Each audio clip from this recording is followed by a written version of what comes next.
You're in the Paracast, the gold standard of paranormal radio. And now, here's Gene Steinberg.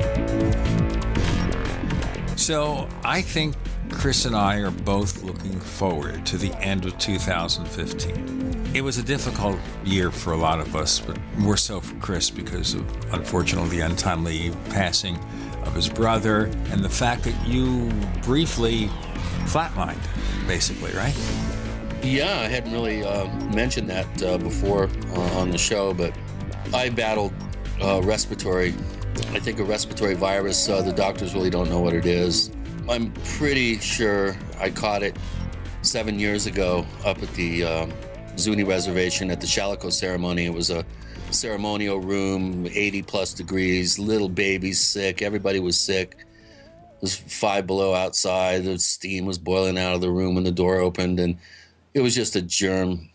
There was primordial bugs in there that I don't think have ever left Zuni. And, you know, I got sick for 3 months after that, and it went through 3, antibiotic things, and it never really did. It just kind of faded away, and I never really felt like I had kicked it. It just kind of went dormant.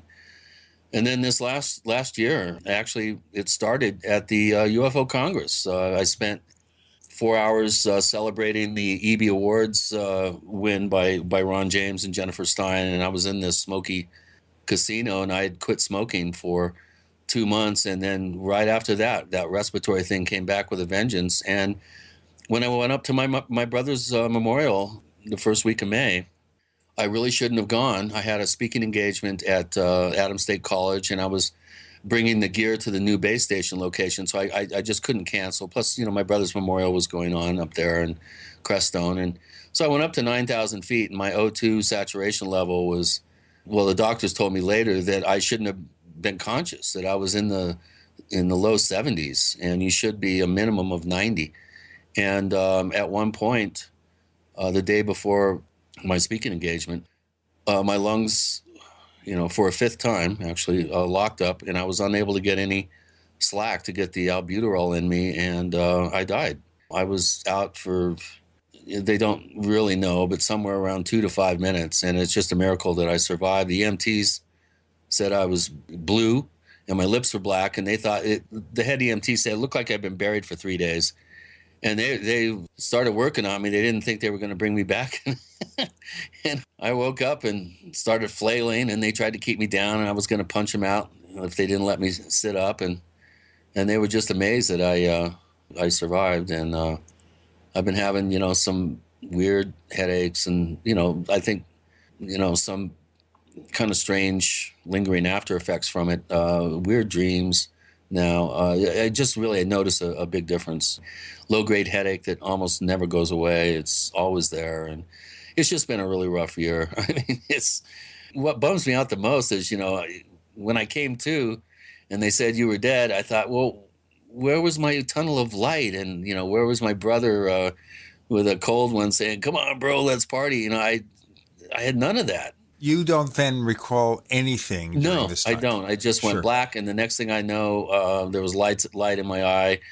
A friend was massaging my feet, and another friend had been trying to, resuscitate me, with mouth to mouth, and it was like instantaneous. I went out and then I came back, and there were several minutes there where I was gone, and I'm thinking to myself, all these people, Daniel Brinkley, and all these people with these NDE experiences and stuff, and they write books and have whole careers. Man, I got burned. I died and then have nothing to report. Does it make you more skeptical of people who report remembering something when they were briefly dead? No, it doesn't. One of the things that I kind of reconciled the experience with was the fact that obviously I wasn't meant to go. And so I guess the universe didn't send me any temptation to linger longer and maybe permanently in that particular state. So it doesn't really make me more skeptical. I could see the potential of having a tunnel of light. The tunnel of light I experienced was a flashlight trying to ascertain if my pupils would pin if they put light in them.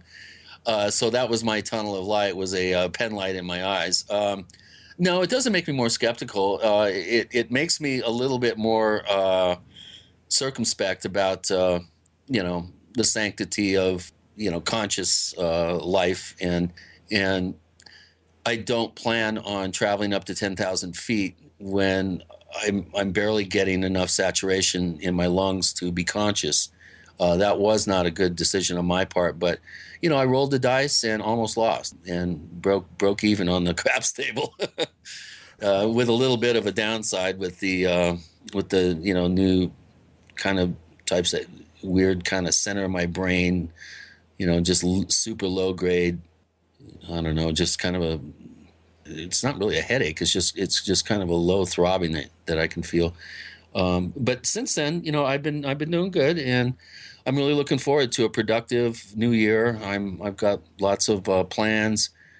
Obviously, the San Luis Valley camera project is now going to be super front burner for the next couple 3 months. I really need to get this going and dovetail efforts with Leslie Keene and Mark Rodiger possibly, and Douglas Trumbull and Mark D'Antonio. I'm really excited about the progress that seems to be being made in people's approaches to taking scientific ufology to the next level.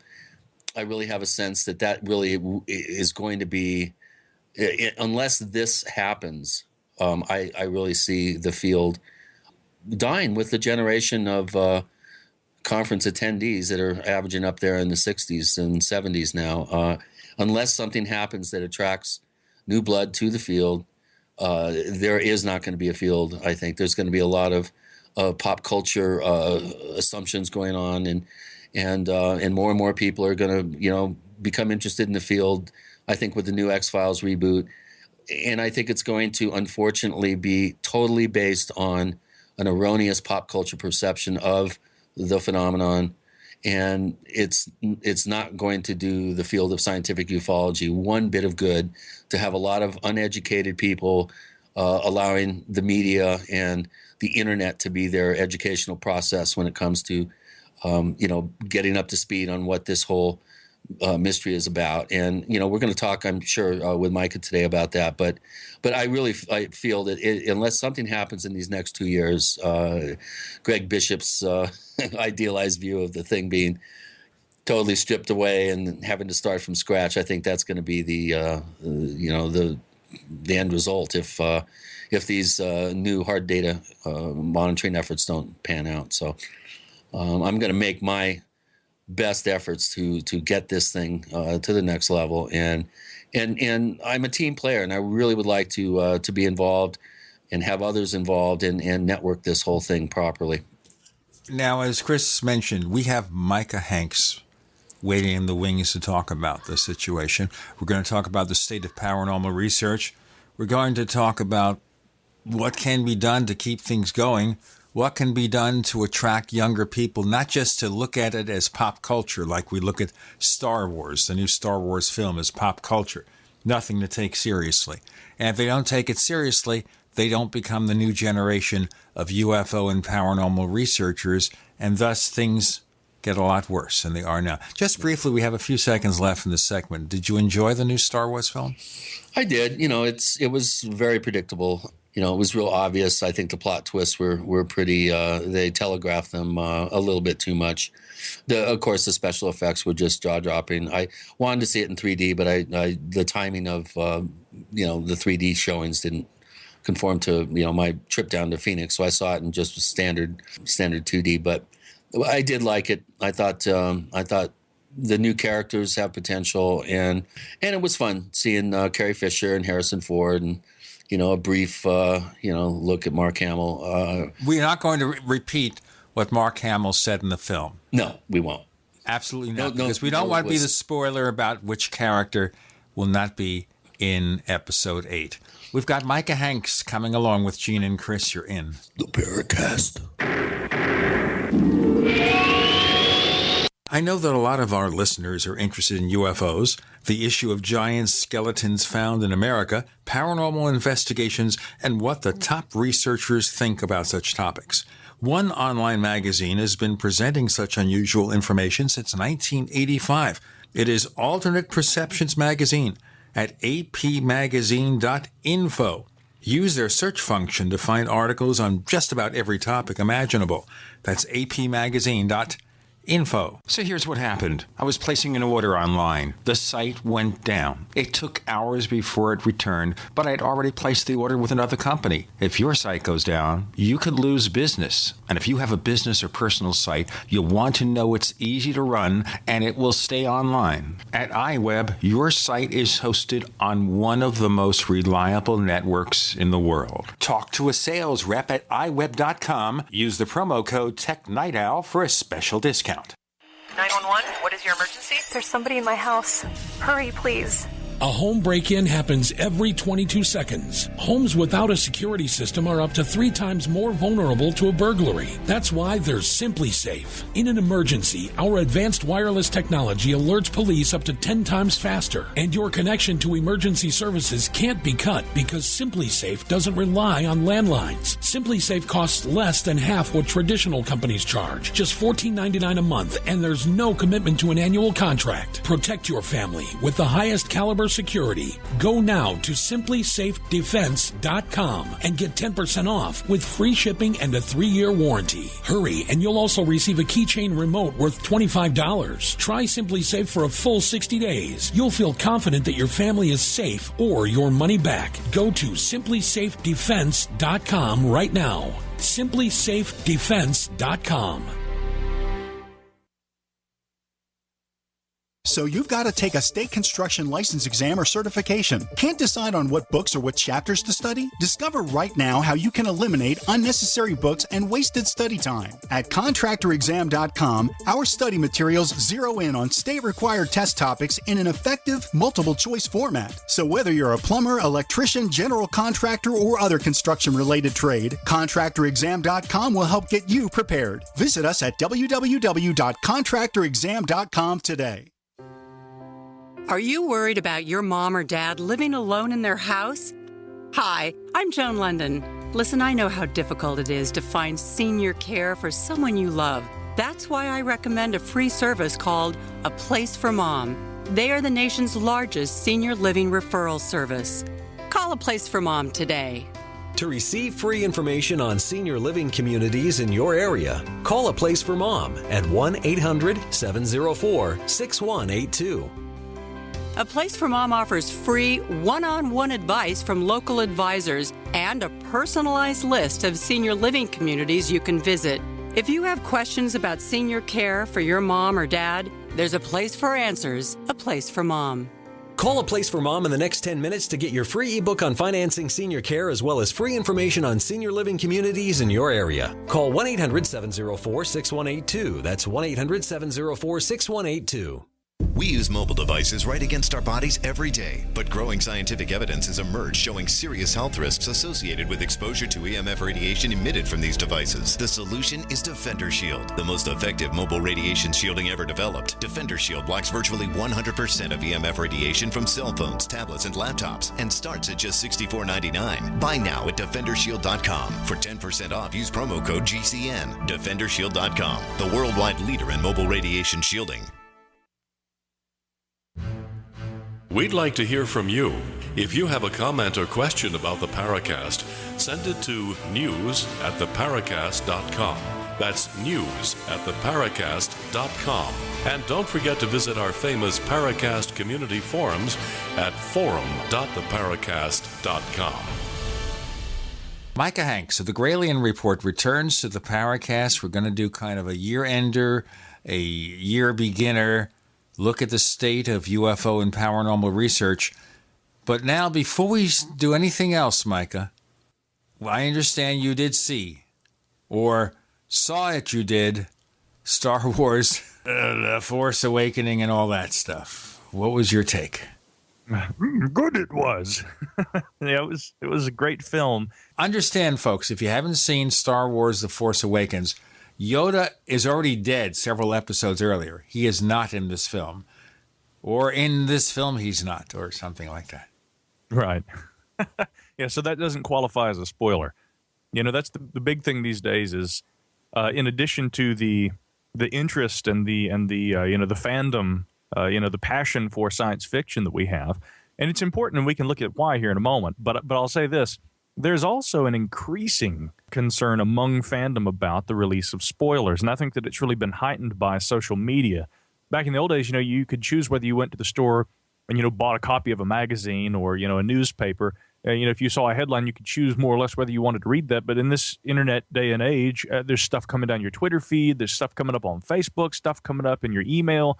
It's much more easy to be accidentally exposed to the dreaded spoilers. So, we can stay in the no spoiler zone, and I can still maintain it was a really good film. And for me personally, I thought it was obviously better than the prequels, at least as good as the original three in a modern context, with all the modern special effects. It wasn't supposed to have as much CGI, and yet I thought it had more probably than it needed. But then again, you're just going to have that in movies today. But on the whole, it was a really great film.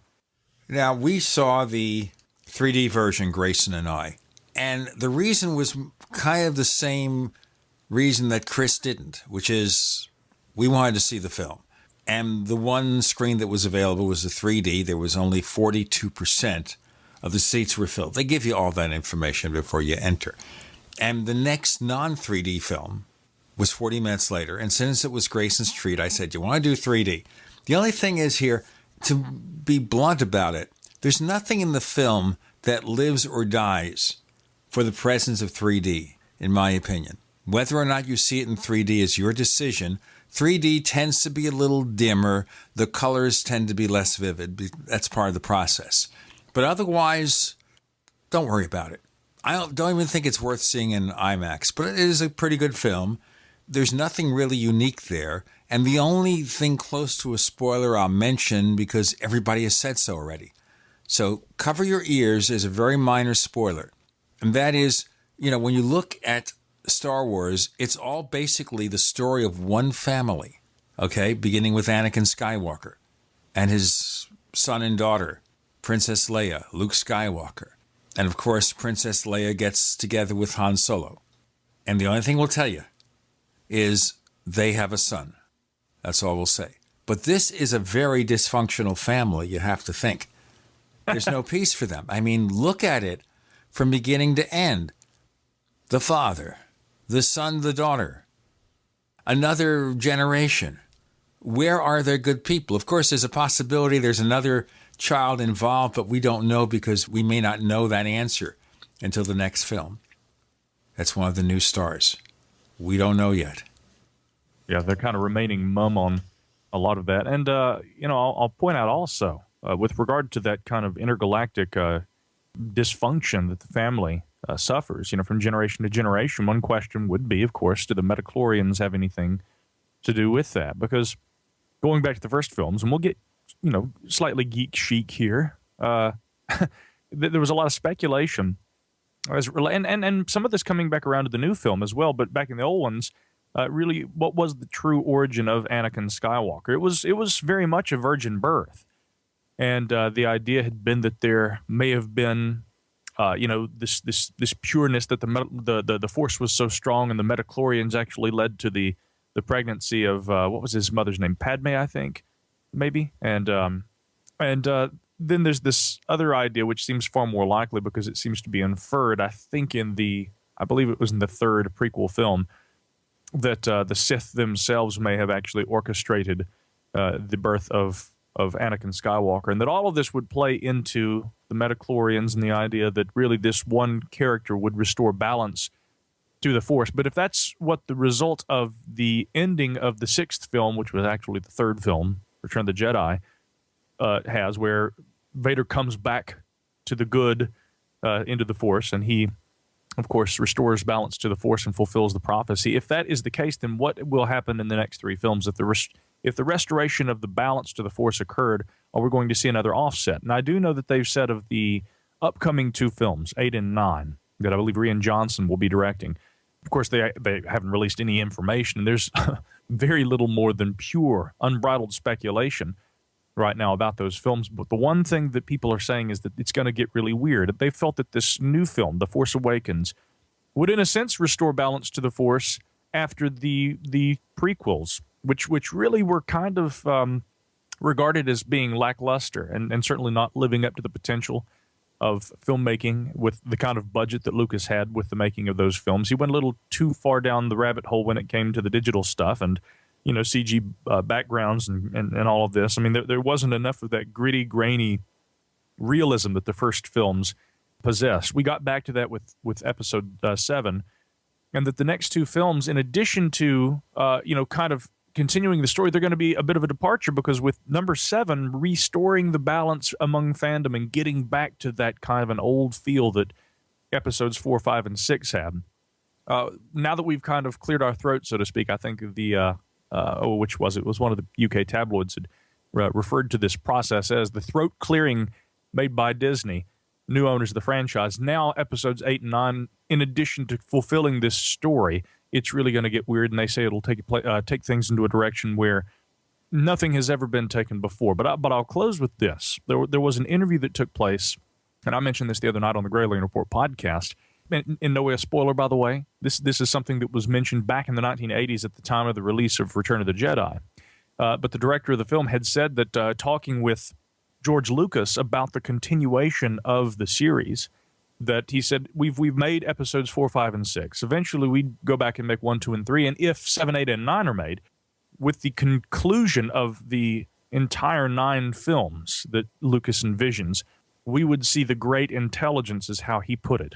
And the great intelligence being whatever the mastermind working behind the scenes and controlling all the elements of the dark side have been, and whether, of course, the heroes can rise to the occasion of truly restoring the balance to the Force and reclaiming that from the Empire in its many manifestations. So it'll be interesting to see where things go, but it's probably going to be in equal measure better than anything we've seen yet, and yet unlike Star Wars that we've seen previously. Now, just to point out as a reality check, George Lucas had nothing to do with the new film, nor the subsequent films. He sold the company lock, stock, and barrel. On the other hand, there is one interview where he expresses disappointment that J.J. Abrams kind of did a bit of a retread of Episode 4 in Episode 7, kind of covering similar ground with different characters. That's just a point to mention, but we'll get into more of that in a moment. We've got Micah Hanks joining us with Gene and Chris. You're in the Paracast.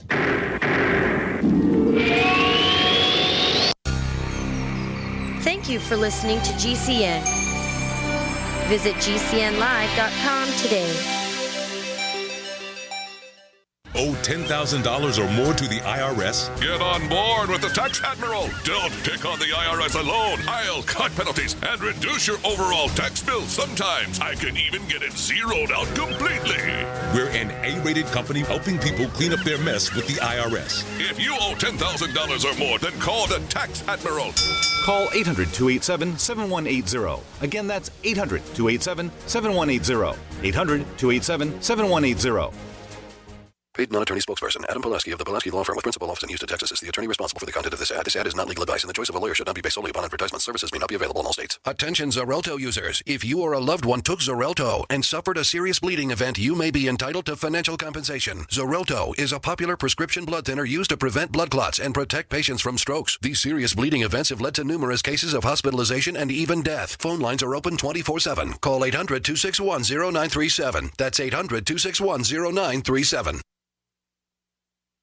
Don't complain about your cable bill going up and up and up. Do something about it. Grab a pencil and jot down this special number, 1-855-905-MY-TV. The more cable TV rates go up, the better digital satellite TV looks. Say goodbye to the cable guy and get more of your favorite channels in 100% digital quality for less money. Call 1-855-905-MY-TV. Sign up for packages starting as low as $19.99, and there's no equipment to buy. You get free HD TV upgrade, a free DVR upgrade, and free professional installation. You control what you watch when you watch it. Record your favorite shows, pause and rewind live TV, even skip the commercials. Watch local channels too. At just $19.99, what are you waiting for? Pull out your major credit or debit card. Call 1-855-905-MY-TV. 1-855-905-MY-TV. Say goodbye to the cable guy. Cut costs and get more. 1-855-905-MY-TV. 1-855-905-MY-TV.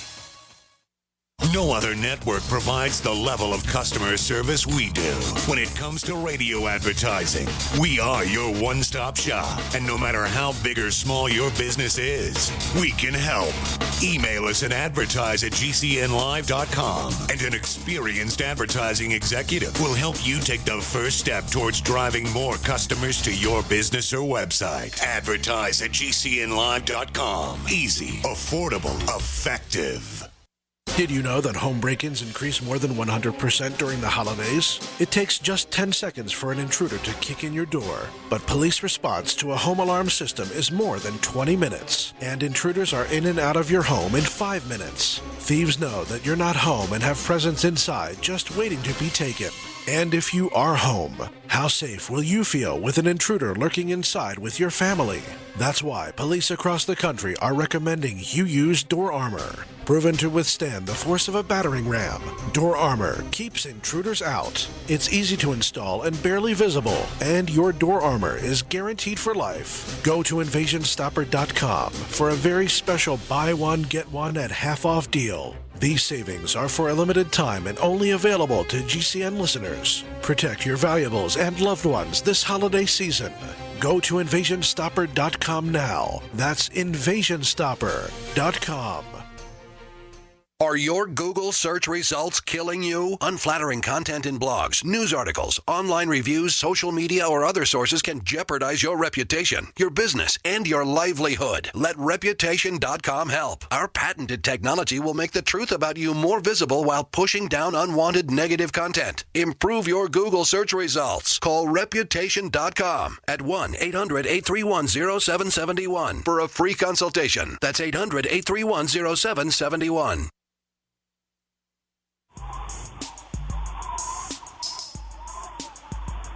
Hey, this is Marie D. Jones, the author of This Book is from the Future, and you are listening to the Paracast, the gold standard of paranormal radio.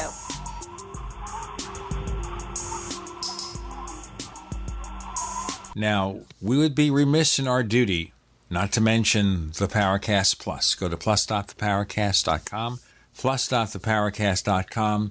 Yes, the video is coming.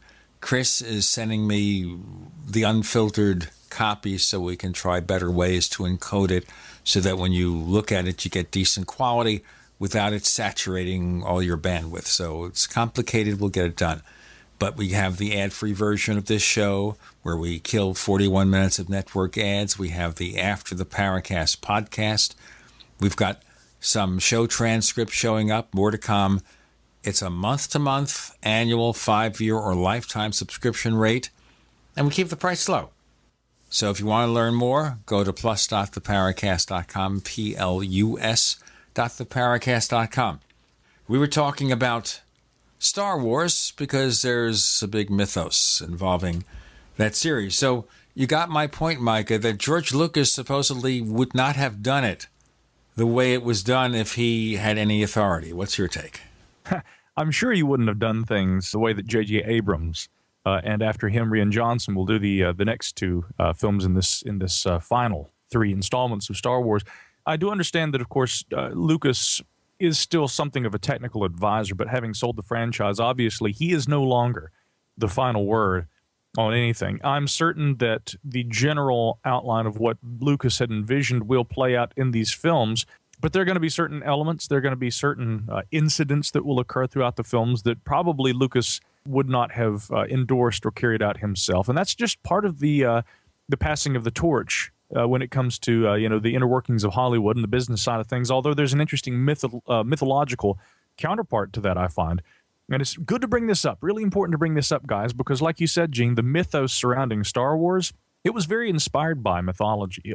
Lucas was always a fan of Joseph Campbell. Those final interviews that were carried out for the PBS series The Power of Myth just about a year before Campbell died, I think were actually filmed there at Skywalker Ranch.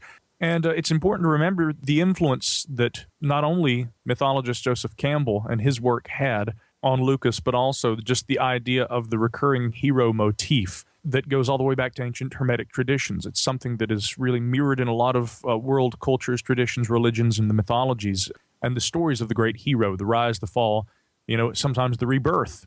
of the hero. We see all these elements repeated in Star Wars. And so one thing that apparently Lucas had always liked was the idea of a rhythmic or almost a literal rhyme, a rhythm that you could sense with the films. And so the fact that Episode 7, as he interestingly points out, he didn't like the ways that it mirrored the fourth film. Many people have made that observation. To an extent, that was intentional in keeping with this rhythmic sense that the films have. Episode 1, The Phantom Menace, I believe. This film had a somewhat similar, not maybe to the extent that number 7 does, but a somewhat similar sense of rhythm to Episode 4. Now, Episode 7 repeats that just as well, which is, to me, almost reminiscent of the ancient ballads and, of course, the epic poems, the Odyssey and whatnot, and any number of countless examples that come from different cultures and ancient traditions. We see a lot of these components that are mirrored in the actual filmmaking, and while Lucas may not like that, interestingly, it seems to be somewhat an intention of his own that these films would mirror one another in that sense. Now, the other criticism we can make of J.J. Abrams is that he's very good or bad about retreading, and the argument relates to the film Star Trek Into Darkness, where they retread Star Trek to The Wrath of Khan in some level. All right? That's another example. There was an argument in Forbes magazine over all this, Micah, where one person was saying that the important thing about this is that the film was more realistic, showing, without doing anything about a spoiler, that after Episode 6, things were not just tidied up. They didn't have a happily ever after conclusion.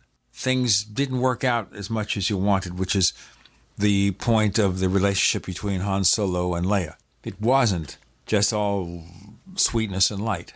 Nobody in this film seems to be getting any respite from all the things. But again, the new stars are pretty good. The new 2 young British stars, 23 years old each. Oh, wow. I have to say, it's actually incredible how good they are and how well they are able to perform in this new film. It's very important, and I don't think that we got this with the prequels. To an extent, what we had with the prequels was, unlike Episode 4, 5, and 6, we had relative newcomers.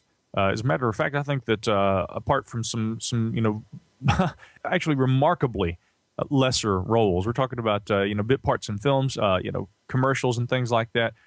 There hadn't really been a real serious breakthrough role either for Carrie Fisher, Mark Hamill, or for Harrison Ford, and some of the other. Well, Harrison Ford, of course, had Indiana Jones. I don't think the first Indiana Jones preceded the first Star Wars, though, did it? No, it did not.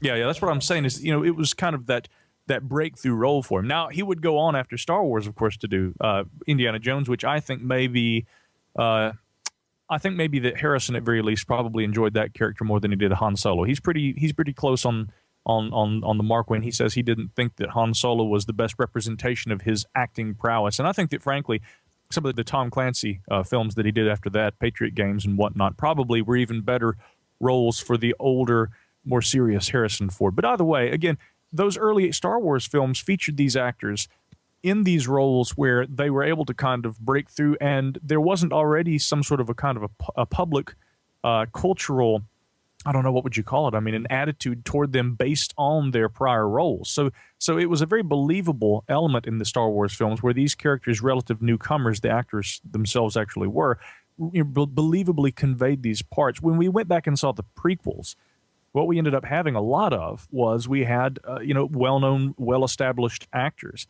who were coming into these roles of these already now mythical characters themselves, Obi-Wan Kenobi and the like. And so when you see relatively well-known actors coming into these roles, I think that in a sense, the suspension of disbelief is diminished somewhat among the good audience. Point. Yeah. Now, let me just point out a couple of things here. One of the stars of the prequel, Hayden Christensen, left Hollywood pretty much after a few years. He just gave it up, although I understand he's getting back into the business now. In terms of careers, Carrie Fisher's didn't go much of anywhere in terms of movie stardom.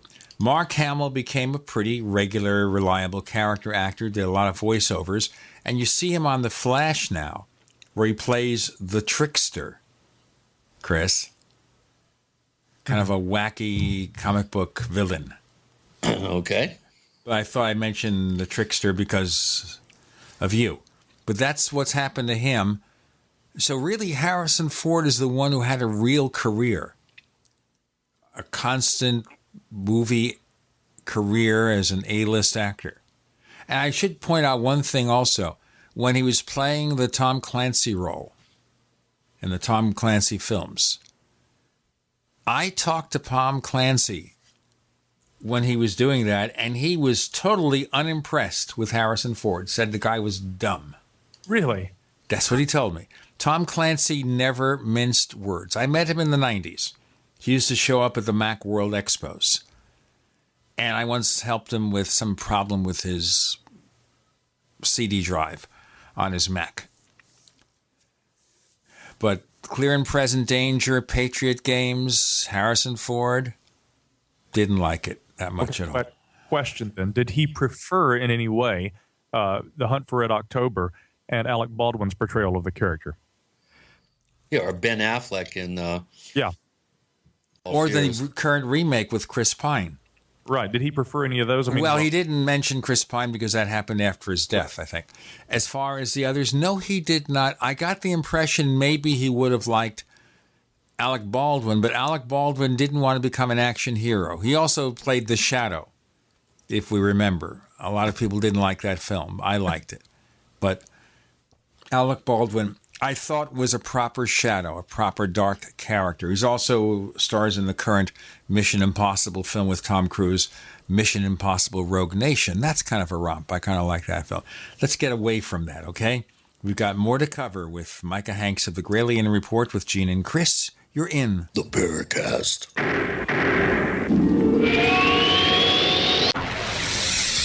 You are listening to GCN. Visit GCNlive.com today. Conspiracy Journal is your #1 source for the hidden world of the weird and strange. We bring you thought-provoking and controversial material for free-thinking individuals who are seeking what is really going on in our world today. Some of this material may adversely affect you. Other pieces are meant to enlighten. Either way, be prepared to be intrigued by such things as the reality of UFOs, ghosts, strange creatures from time and space, hidden conspiracies, time travel, Nikola Tesla, suppressed technology, and a whole lot more. You can find out more by visiting our website at conspiracyjournal.com. There you can sign up for our free weekly newsletter sent directly to your email address. Find out what they don't want you to know.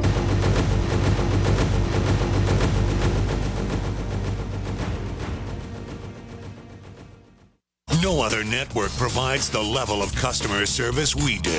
When it comes to radio advertising, we are your one-stop shop. And no matter how big or small your business is, we can help. Email us at advertise@gcnlive.com, and an experienced advertising executive will help you take the first step towards driving more customers to your business or website. Advertise at gcnlive.com. Easy, affordable, effective. Just recently, we've witnessed some of the most catastrophic disasters in history. Be sure to prepare yourself with great-tasting, high-quality, GMO-free food that has a 25-year shelf life. Of course, we're talking about the foods from SurvivalFoodAlliance.com. And don't forget, the human body needs up to 3 quarts of water every day to remain healthy and hydrated. So check out our water bricks at SurvivalFoodAlliance.com. Go to SurvivalFoodAlliance.com or call 877-223-1776. Hi, I'm Rick Ossick with Famous Footwear. Did you know that premature birth is the #1 killer of babies? That's why we support the March of Dimes in the fight against premature birth. Join us in supporting cutting-edge research, treatment programs, and outreach to help moms have full-term pregnancies and healthy babies. Learn how you can help save babies' lives at marchofdimes.org. Hello? Congratulations. For what? For losing all that weight. How'd you do it so fast? ASAP. ASAP what? What's that mean? Are you ready to get as skinny as possible, as soon as possible, as simple as possible, and as sexy as possible? I'm listening. Then get with the ASAP program. It's real and it works. No smooth talk, no slick advertising, and no exaggerated claims of success. I've got to know more. Welcome to ASAP, as slim as possible. Whether you have 10, 20, or 50 pounds to lose, ASAP is your weight loss answer. ASAP targets the abnormal fat reserves and makes them available to be burned as fuel and contains no caffeine or hormones. Order ASAP at wholesale prices or join the team to share the business with others. Go to gcnteam.com or call 855-GCN-MALL. That's 855-426-6255. gcnteam.com or 855-426-6255. Lose weight and look great with ASAP, as slim as possible. This is Dan Pilla. Do you owe the IRS money you can't pay? Are tax debts crippling you? I've defended people from the IRS for over 30 years. I've helped thousands, and I can help you too. I wrote the book on IRS settlement, and I'm telling you, there's no such thing as a hopeless case. Call 800-34-NO-TAX to finally get free of IRS debt. With the IRS's new programs, there's never been a better time to solve your problem. Call 800-34-NO-TAX. That's 800-34-NO-TAX, or my website, danpilla.com.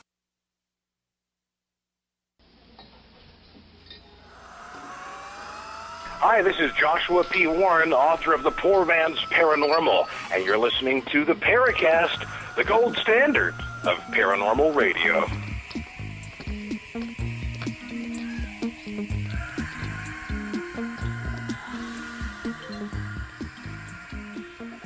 Micah Hanks joining us. We started with pop culture, the influence of Star Wars, and we kind of went into some other areas. I guess Star Wars being the ultimate dysfunctional family, which influences so much, by the way, TV and movies like, believe it or not, this new Sunny and Light Supergirl series on CBS. Dysfunctional family. Two of the major villains, her aunt and her uncle from Krypton. Well, it just seems to be a reoccurring motif. How about the dysfunctional partnership that's getting rebooted here this coming January, actually this month, with David Duchovny and Gillian Anderson. I wonder if we're going to see the same incredible upwelling of interest in the paranormal and UFOs that we saw in '92, I think, when the original came out. What do you think, Micah? Well, I think if nothing else, it's going to be a continuation. With a lot of the sci-fi that we're seeing right now, rather than being new and innovative, what we're seeing is the continuation of the old. I mean, that with the X-Files, that with the reboot of Twin Peaks, that with, of course, the Star Wars continuation, that with actually the continuation of Doctor Who, that with Star Trek and the J.J. Abrams editions. I mean, we are seeing more and more the kind of rehashing and revamping, modernization of these classic sci-fi motifs. I think really what I would like to see would be something that would set a new precedent, that would influence culture in a different way. Maybe it won't have an effect on the ufological community like X-Files did back in the 90s, but I think that there are other areas of interest that could be spurred, and maybe should be, if the proper kind of science fiction and fantasy could be implemented. But that just seems to be the case, is that I don't know if it was the time and the era during which Star Trek emerged on the scene, and then the time and the era in terms of American cinema that Star Wars, not just America, of course, knowing that there were fine British actors in the film as well, but that cinema really had reached. Have we gotten to a point, to a new milestone? And I know that you wanted to get away from cinema, but it is important, I think, to talk about this in the sense that how it actually affects the culture, and in this case, UFO or mysteries or whatever. Has cinema reached a new state of the art that it is more difficult to set that groundbreaking kind of precedent that the old films did? And what effect will that have? It seems, if anything, I don't think that necessarily interest in the unexplained is diminishing, but it's a recurring theme. Talk about mythos and myths and motifs that we address on this show when I come on with you guys. We're always talking about, is there a lessening interest in UFOs, especially among younger people? If that's the case, could it be that the way that pop culture is rehashing rather than innovating and setting new precedents, has that had some sort of an effect? I couldn't tell you if it has, but I mean, because again, causation doesn't necessarily equal correlation, but we certainly do seem to see each of these things happening. Well, before we go on, another area of retread is comic books. So there is a video, I think, on YouTube where you see all the people who played Superman. They've constantly reboot Superman. They reboot Batman a few times. They brought The Flash on TV twice, for one season in 1990 and now again on the CW. And the guy who played The Flash then, John Wesley Shipp, plays The Flash's father now. That's another thing they do, by the way, to pay recognition to the past in these new versions of comic book stories. They find the original players. Like in Supergirl, Dean Cain from Lois and Clark, New Adventures of Superman, and Helen Slater, who played Supergirl in an unsuccessful movie, plays the foster parents of the current Supergirl, always bringing back these old characters. Mark Hamill's Trickster was in the original Flash on TV in 1990 and is back in the new version playing the same character. So it is retread upon retread. It's not only in science fiction, though, Gene. It's everywhere. What we're seeing is they're trying to bring back, they attempted to bring back Starsky and Hutch and Charlie's Angels. And I think what you're seeing is the investors, people that put up, these tens and sometimes hundreds of millions of dollars, are real reluctant to go with new writers, new scenarios, new creative ideas because of the risk involved. And so what they're thinking is, well, these worked in the past, so let's try to reboot them now. And I think basically that's a function of a reluctance to acknowledge and get behind new and creative ideas. And I think it's the conservatism of the actual funding of these films and underwriting these films that's driving a lot of this reboot sort of thing that we've been seeing over the past 10 years. And that to me indicates a distrust of a new creative talent, new creative ideas, and people's reluctance to gamble on, things that haven't worked yet because they're new. The other thing is they try to bring back TV characters in movies. And most times they fail. Look at the examples. I Spy. Now, remember, that was Bill Cosby and Robert Culp back in the 60s when people liked Bill Cosby. They bring him back where Eddie Murphy plays the Bill Cosby character. And they didn't have a single clue about the great rapport that Culp and Cosby had in the original I Spy. They brought The Man from U.N.C.L.E. with Henry Cavill, the guy who plays Superman, and Armie Hammer, who plays the Ilya Kuryakin role that originally was played by David McCallum, who's currently on NCIS, by the way. And I thought that film, by the way, was pretty decent, but it didn't make back its investment. It was directed by the guy who brought Sherlock Holmes in the movies. On TV, bringing back a series, mixed results. The X-Files, we'll see, it's the original cast. They also brought back Hawaii Five-0, and that's done well. That is one of the few rebooted series that actually works. But I agree with you, the lack of creativity. People just want to know what worked, which is part of one of the reasons bringing back Star Wars. Why do you think Disney bought Lucasfilm? To bring something new to the table? No, to recapture the old success and make hay of it. It was a financial decision. Let's find something that is proven, and Star Wars is proven. Let's do that. Disney also bought Marvel.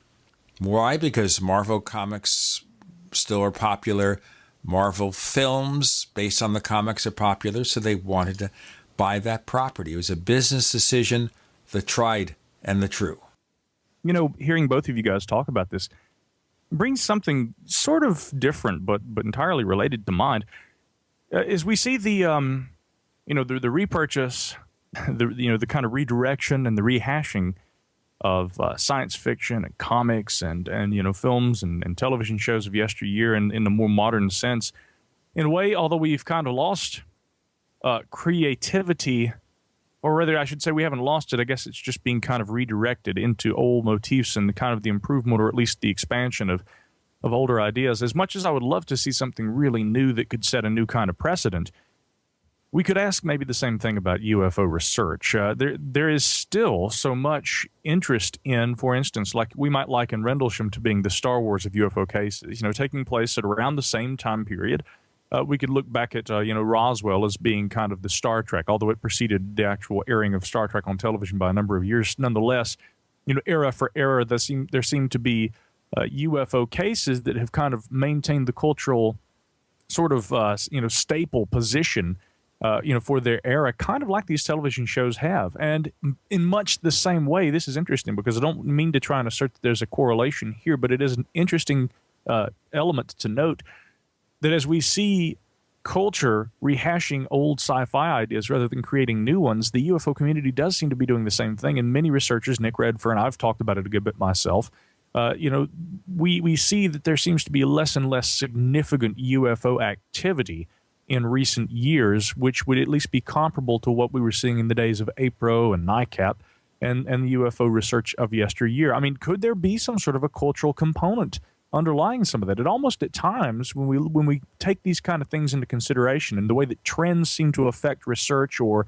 filmmaking or pop culture or anything, the similarity in the wax and wane of interest and redirection of energy and inspiration, it almost seems to be unavoidable at times. And I can't help but think that maybe the kind of trends we're seeing in filmmaking with regard to science fiction and fantasy do in some way have something to do with the changing attitudes about UFOs in recent years. Yeah, that's a really good point. And it also is a perfect place to dovetail into a question from Ron Away, who posted a question for our guest Micah Hanks here at forum.theparacast.com. And he's saying Roswell, Rendlesham, Travis Walton have been done to death. Are there any recent UFO or paranormal events that are receiving serious scientific open-minded scrutiny on par with our old favorites? Well, how funny. You know what? We're just about out of time for the segment, so let's hold that for a few seconds. And we'll give our benefactors a chance to regale us with information about the things they do. And when we come back, Micah Hanks will answer the first question from our listeners. There are more questions to be asked. We're wrapping up the year, starting a new year, trying to see where things fit after kind of a difficult year for Chris, certainly, and a difficult year for me. We've got to see where it's going. Micah Hanks, Gene Steinberg, Chris O'Brien, you're in the Paracast.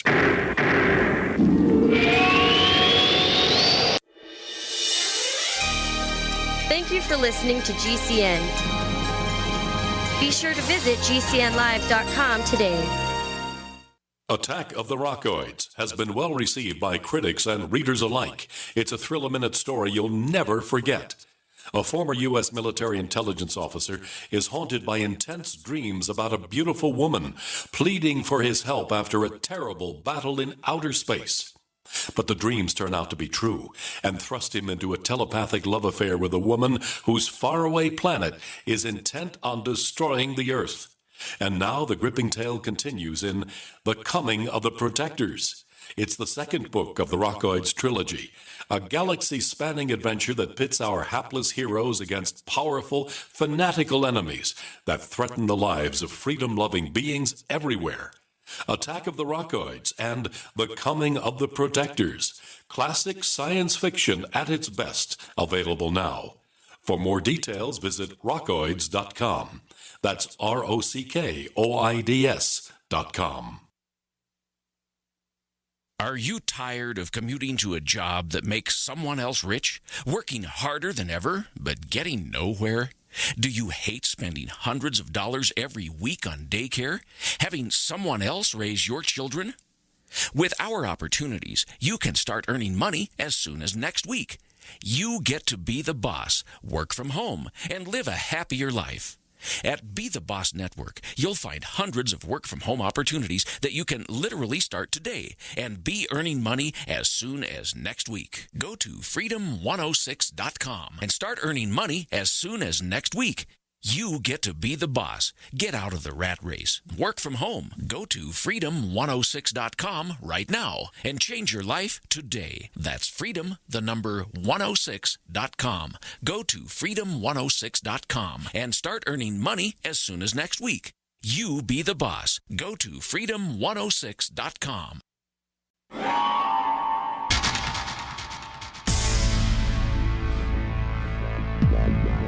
Welcome back to the Paracast, the gold standard of paranormal radio. And now, here's Gene Steinberg.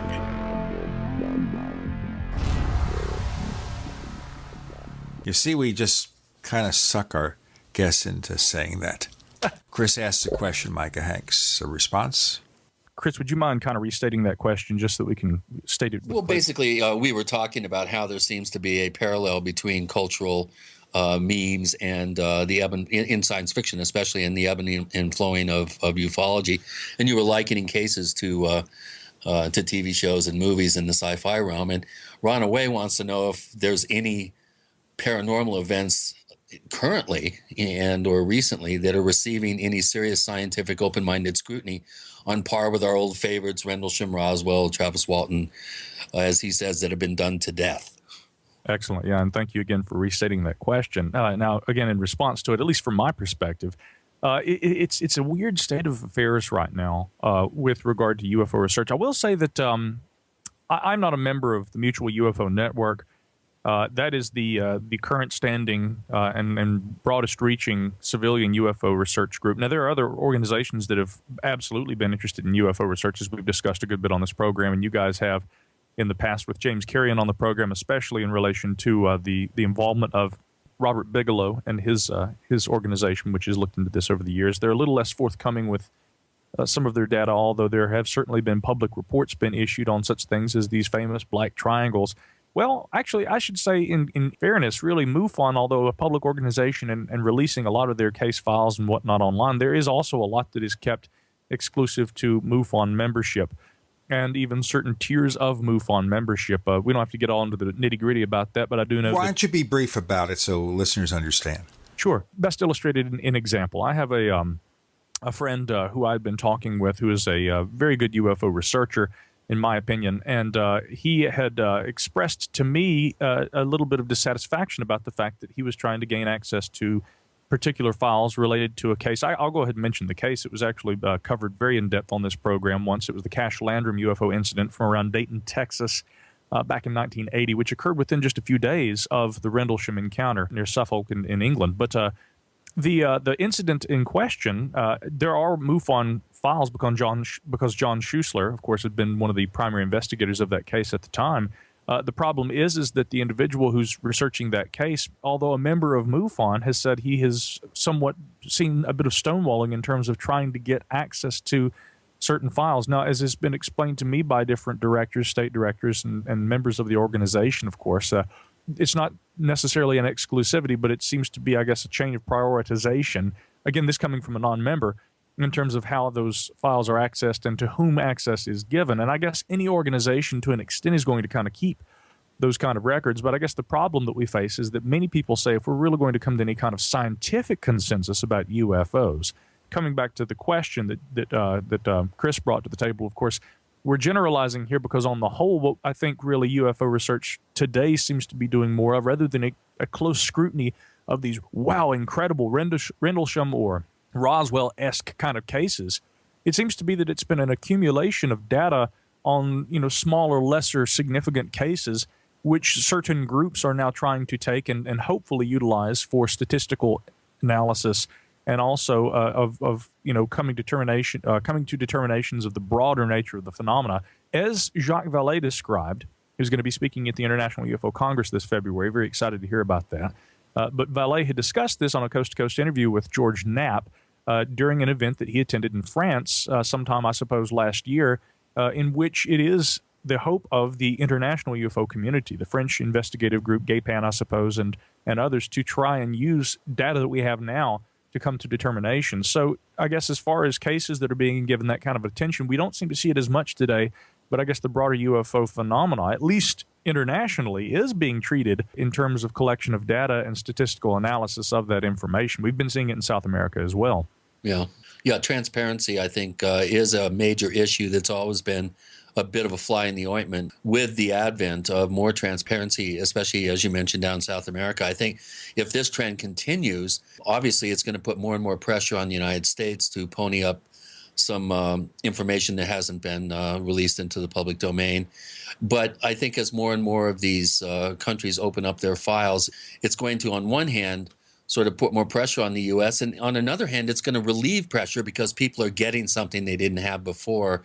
And that may be a stopgap measure for the U.S. to continue stringing everybody along. Or conversely, there may be nothing really I think in total to release to the public. It's all probably compartmentalized and disassociated information. If you release it out of context, it doesn't really go very far. So I really hope that we see an upswelling in support and in awareness of new technologically based efforts into hard data monitoring and true scientific ufology. I think the cultural side of this has really created an artificial sense of what the phenomenon actually is. I really have a sense that we're talking pop culture here. People are getting their education from the internet, from TV shows about the UFO subject and other paranormal subjects for that matter. And, it's not necessarily a good thing. I mean, sure, it's opening up the subject matter to a wider variety of people and more people, but I don't really think that the educational process that the pop culture is giving people it accurately reflects some history. And I just hope that we don't get to a point where the pop culture version totally subjugates the real hard work that's being done, I think, scientifically behind the scenes right now. To an extent, has it done that already? A question, Chris, that I would have is, I can't read a headline anymore. And I've always complained about this, and I know you guys would agree. You read anything that has to do with a semi-legitimate UFO case, and it'll always kick off with some really just lame, entry, the nut graph, the beginning of the article. It'll be something like, the truth is out there, at least according to one doctor in Montana who believes he has new photos that are proof of alien life. And I'm thinking, no. That entire sentence was completely malformed, misshapen. It was terrible. I mean, because... Again, first we have to presume, of course, that we're talking about alien life, right? Any proof of anything strange and technological or apparently so in the sky is alien, right? Tell me how that is a logical conclusion that one can come to. Anyway, I think there's a sense of disturbance in the force. Are we coming up on a break here, guys? A break not come. I'm sorry to sound like Tonto here. Kimosabi, we not have break come right now. We continue to talk about force disturbance. Okay, good. The only disturbance in the force is one of logic.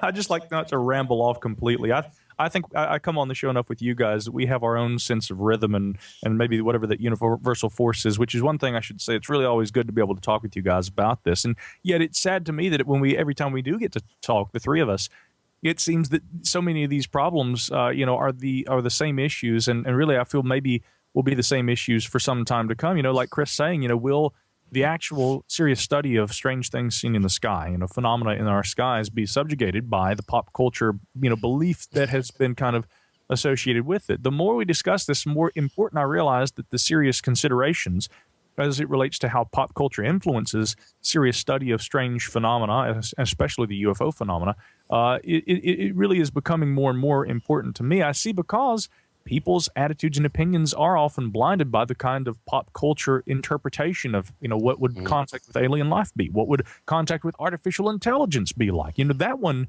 to me, again, it goes hand in hand with the serious search for extraterrestrial life, because either way, whether it be AI of our own creation or alien life from someplace else, we will eventually, and I do think that this is the truth, I don't know when it'll happen, but one day humankind will, without question, come to a point where we are met with an intelligence that is not our own and which may be greater than human intelligence. It could be AI, could be aliens, but at some point that will happen. And I think that really examination of each of those two is very important. And yet, once again, they're mostly relegated to sci-fi.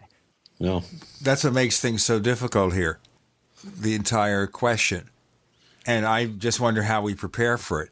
In fact, we had somebody on the show a couple of weeks back who did a book about how to talk to an alien, but it really wasn't more involved than talking a bit about channeling and things like that. It really didn't get into the real subject that much. We've got Micah Hanks, who is getting into real subjects with Gene and Chris. You're in the Paracast. Do you need a website? Well, you can get a great deal on hosting services with Namecheap's legendary coupon code. They're offering substantial hosting discounts on shared hosting, business hosting, VPS hosting, reseller hosting, and even dedicated servers. Namecheap is preferred by millions. It's backed by a money-back guarantee. Use the coupon code legendary to cash in on the special deal at Namecheap.com, Namecheap.com. First came Attack of the Rockoids, and it was a critically acclaimed success. And now there's The Coming of the Protectors. A former military intelligence man is contacted by a space woman in a dream that turns out to be a nightmare because evil forces on her distant planet are planning to conquer the Earth. This is gripping science fiction of the classic kind. Attack of the Rockoids and The Coming of the Protectors. Find out more at rockoids.com. That's Rockoids, ROCKOIDS.com. Hi, Peter Vaccaro for ParanormalDate.com. Are you looking for love in all the wrong places? Now you have a chance to change that by signing up for free at ParanormalDate.com. This incredible dating site puts people of like minds together.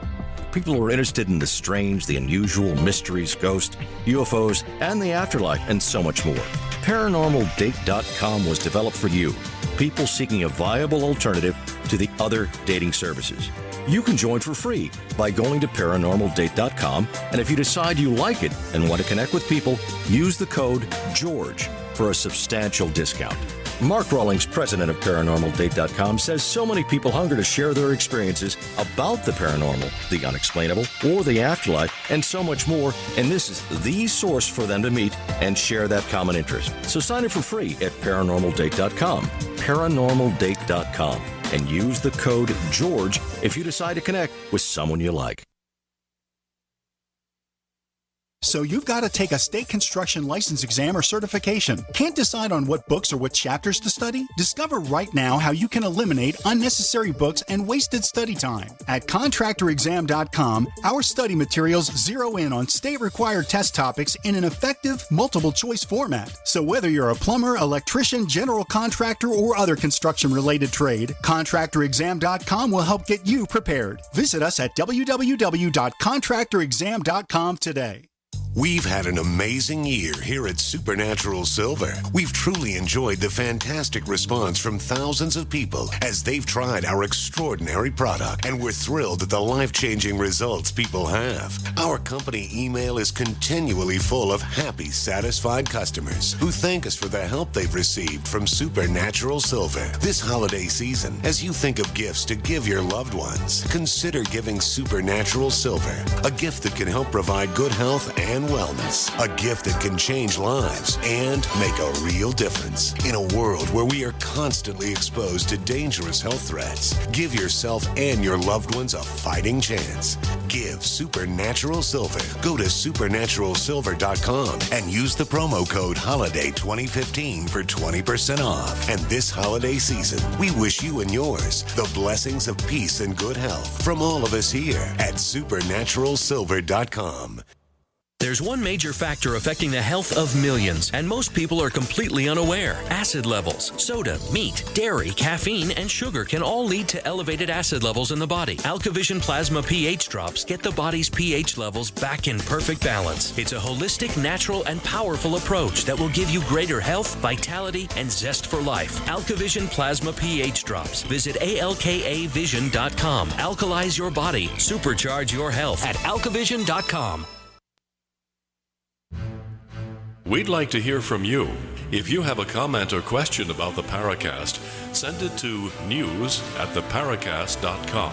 That's news@theparacast.com. And don't forget to visit our famous Paracast community forums at forum.theparacast.com. So we're here. We're starting off the show, which is being heard on the 3rd of January, 2016. And as of February of this year, we'll have done 10 years of the Paracast. And we'll keep doing it till we get it right. Micah Hanks is here. He's not responding to that. Oh, no. Yeah, normally I guess I jump in and try to be boisterous, but I will say, by the way, that's one heck of a milestone. Congratulations. Here's to 10 more good years of fabulous podcasting with one of the shows that I prefer to listen to, and I have the time to listen to podcasts myself. I'll be very old when it's 10 years from now. Yes, they'll be wheeling me in. Yeah, but you maintain that youthful quality as you just exemplified. Actually, it was coinciding with the passing of one of the great icons of yesteryear in ufology, Jim Moseley.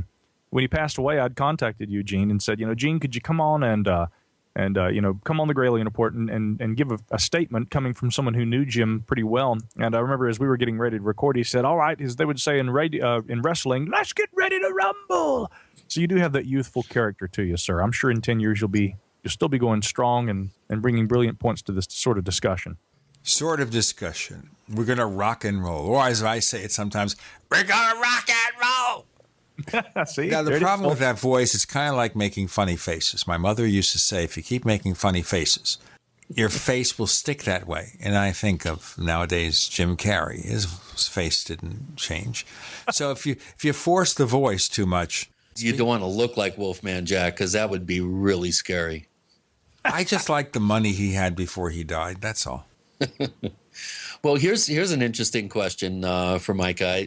And this kind of goes into a retrospective look back at 2015. But Sue, who's been a poster since 2013 at forum.theparacast.com, has posted in the question bank for you. What do you think are the most important theoretical and research trends in ufology and paranormalology? I've never heard that term before, from 2015. And what should our goals be for 2016? And she goes, she has a couple of follow-up questions after we handle those.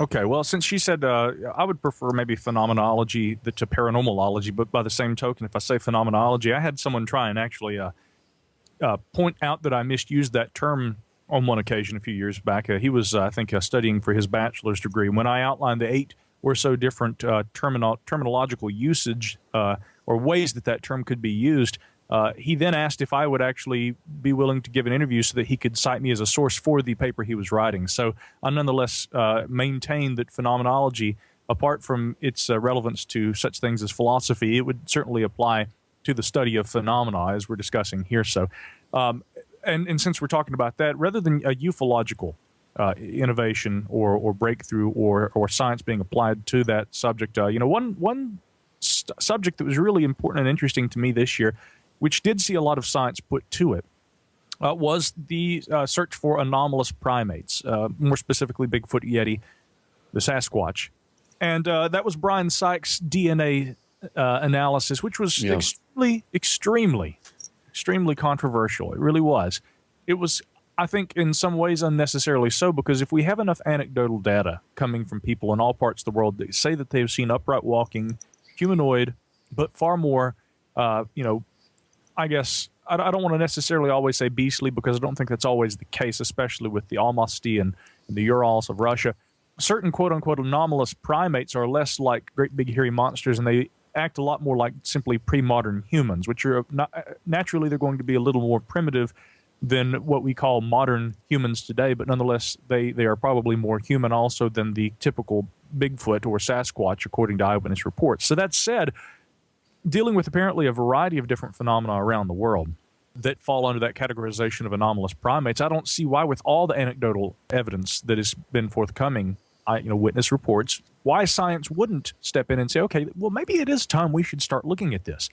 Now, the staunch and renowned skeptic P.Z. Myers had been one of many who on his blog had attacked Brian Sykes, not only for the study, but for fudging certain results. Part of the result had been that while no anomalous primate evidence in DNA analysis of some 30 samples, I believe, or so, had been found, they did find what they had believed to be evidence of a 400,000-year-old variety of polar bear thought to be extinct. Now, subsequent independent analyses of those samples found dissimilar results, and they felt that it was less likely that Sykes had been correct in his determination about this polar bear. It had been possible that the DNA sample had suffered from degradation over a period of approximately 1 decade, and that this could have been the result of the underlying cause for the misinterpretation of the results by Sykes and his team. But, Sykes is no slouch, and he's certainly no fool. I think he was one of the first to actually conduct a study of and author a paper that had to do with the DNA extraction from ancient bone. He, of course, being, a former fellow of Oxford University, I guess he may still be a fellow. I think he's formerly of Oxford.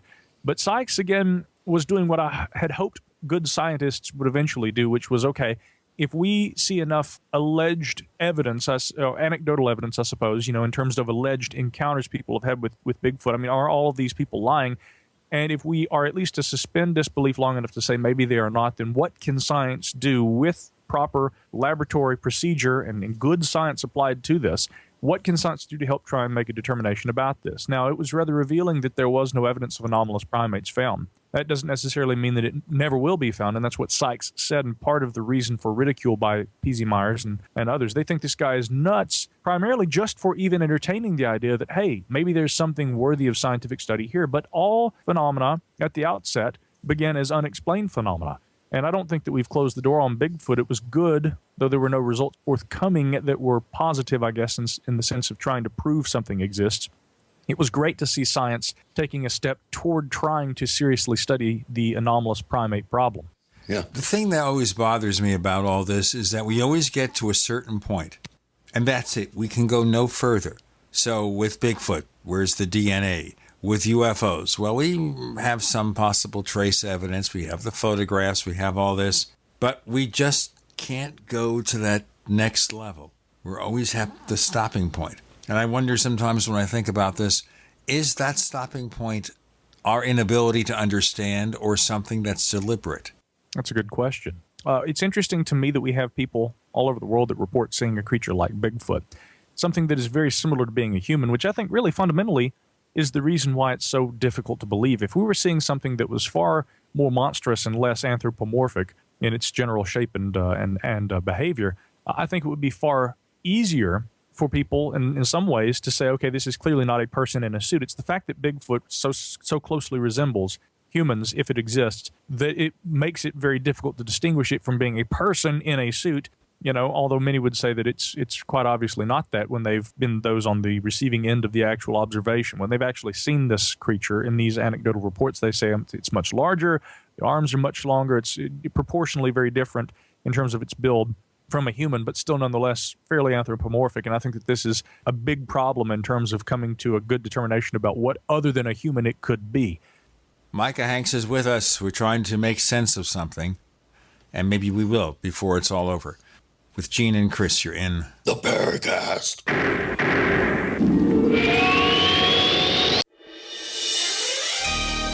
Thank you for listening to GCN. Be sure to visit GCNlive.com today. By now you know that wireless technology like cell phones do in fact pose dangers to the health and privacy of everyone. Block-It Pocket's wide range of products are unmatched in providing the protection you deserve. No scare tactics, just common sense. BlockItPocket.com offers quality American-made options to alleviate and eliminate these invisible dangers. Learn more at BlockItPocket.com or call 888-315-9618. BlockItPocket.com, enhancing health and privacy.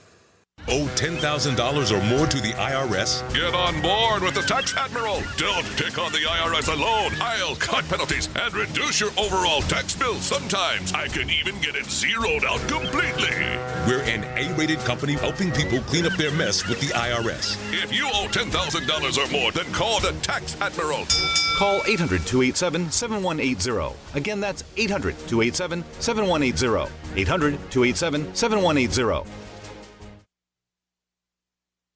You're fired. According to the Small Business Administration, 75% of small businesses plan to eliminate jobs or reduce workers' hours to part-time. You're fired. According to Gallup, the unemployment rate recently jumped to nearly 9%, and the underemployment rate hit a staggering 17.9%. You're fired. 1 out of 3 young adults and 1 out of 2 recent college graduates are underemployed. Hello, I'm Keith Abel, a pharmacist and a home business entrepreneur. In 2011, I became one of those statistics myself. Instead of looking for another job in corporate America, I joined Dr. Joel Wallach, the Dead Doctors Don't Lie guy. We're creating steady incomes for ourselves and would like to show you how to do the same. If you want to supplement your current income, replace your income, so you don't have to become one of the statistics, then give me a call toll-free at 866-257-3105, 866-257-3105. You're fired. Don't wait till you hear those words. Start creating an extra income today. 866-257-3105. Paid non-attorney spokesperson Adam Pulaski of the Pulaski Law Firm with principal office in Houston, Texas is the attorney responsible for the content of this ad. This ad is not legal advice, and the choice of a lawyer should not be based solely upon advertisement. Services may not be available in all states. Attention Xarelto users. If you or a loved one took Xarelto and suffered a serious bleeding event, you may be entitled to financial compensation. Xarelto is a popular prescription blood thinner used to prevent blood clots and protect patients from strokes. These serious bleeding events have led to numerous cases of hospitalization and even death. Phone lines are open 24/7. Call 800-261-0937. That's 800-261-0937.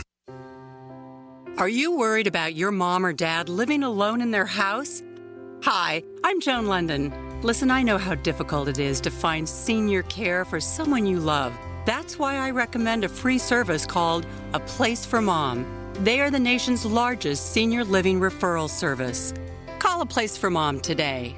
To receive free information on senior living communities in your area, call A Place for Mom at 1-800-704-6182.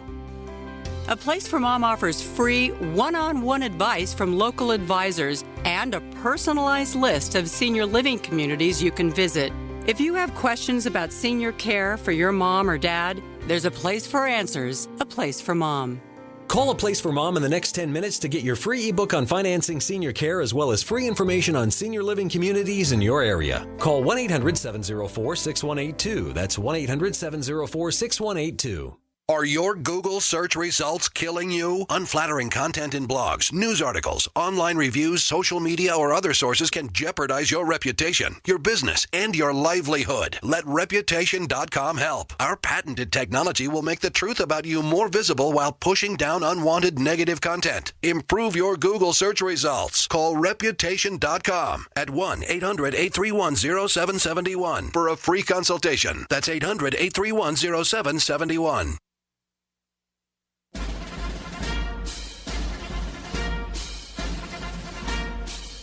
Hi, it's Grant Cameron from PresidentialUFO.com. You're listening to the Paracast, the gold standard of paranormal radio.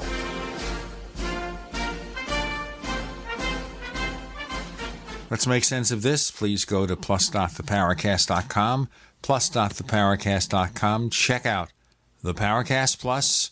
You get the ad-free version of this show, the After the Paracast wrap-up show. We've got show transcripts. That video, we're trying to do the final work on it. It's not so easy as Chris has explained in After the Paracast, but we'll get there.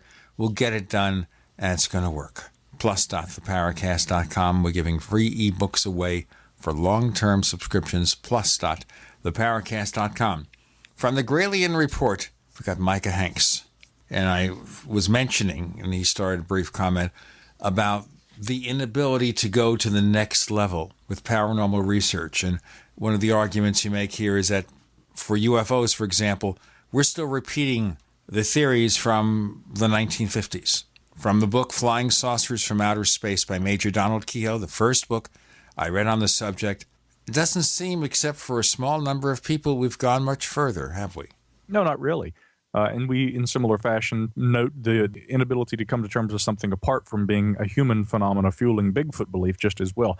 But I'll point out that when we look out further into the cosmos, it's interesting to me that we have a lot of anecdotal evidence. In many instances, we also have film and video, which it may not offer a conclusive form of proof or data, but it certainly seems to keep the pot stirred, so to speak, in terms of what may or may not exist out there, which we haven't yet quite come to terms with.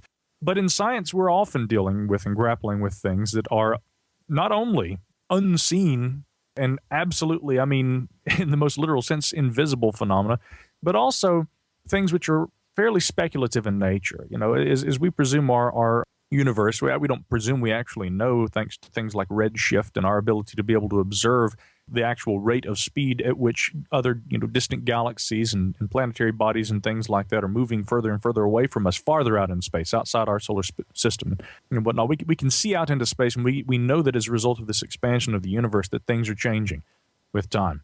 And yet, of course, there should also be quantifiable matter which prevents the universe from essentially falling apart, for which we have to bring into question such things as dark matter and the like. And there are different theories about the universe.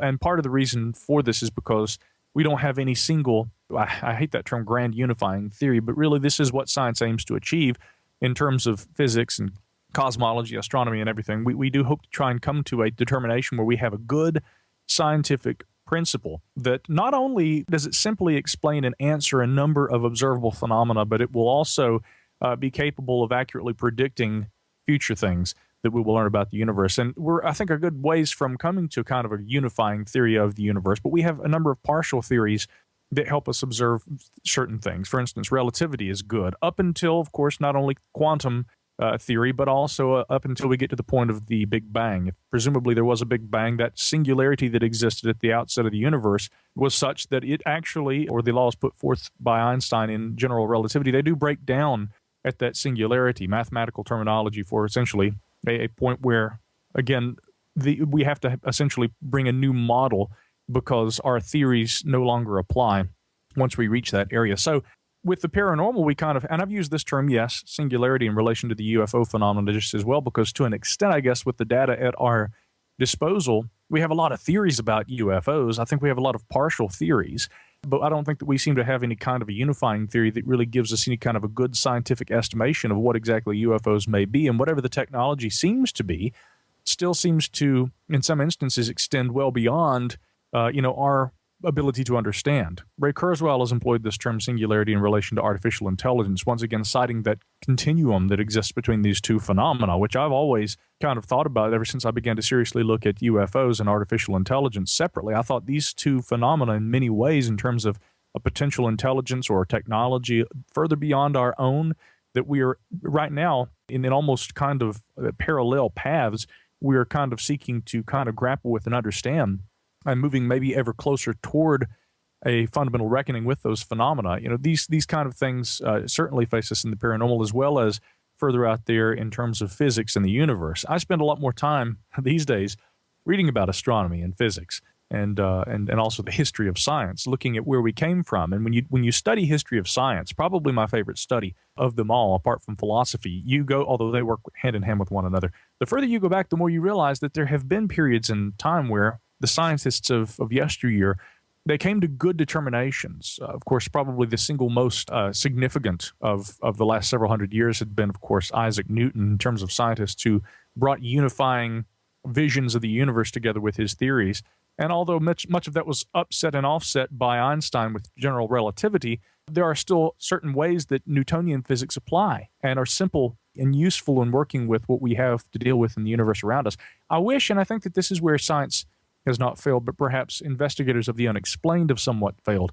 I wish that we could actually try to look at these phenomena, and rather than leaping to these conclusions, I won't call them insane because I don't think that they are, but really they aren't perhaps supported by really good evidence, i.e. UFOs are alien. I mean, they may be, but then we've got Jacques Vallée, who has said, all the evidence seems to point to being something else, and therefore must be interdimensional. But how do we quantify something interdimensional? He may not, explicitly infer that it's interdimensional phenomena, but I think that that's one interpretation of the body of Vallée's work.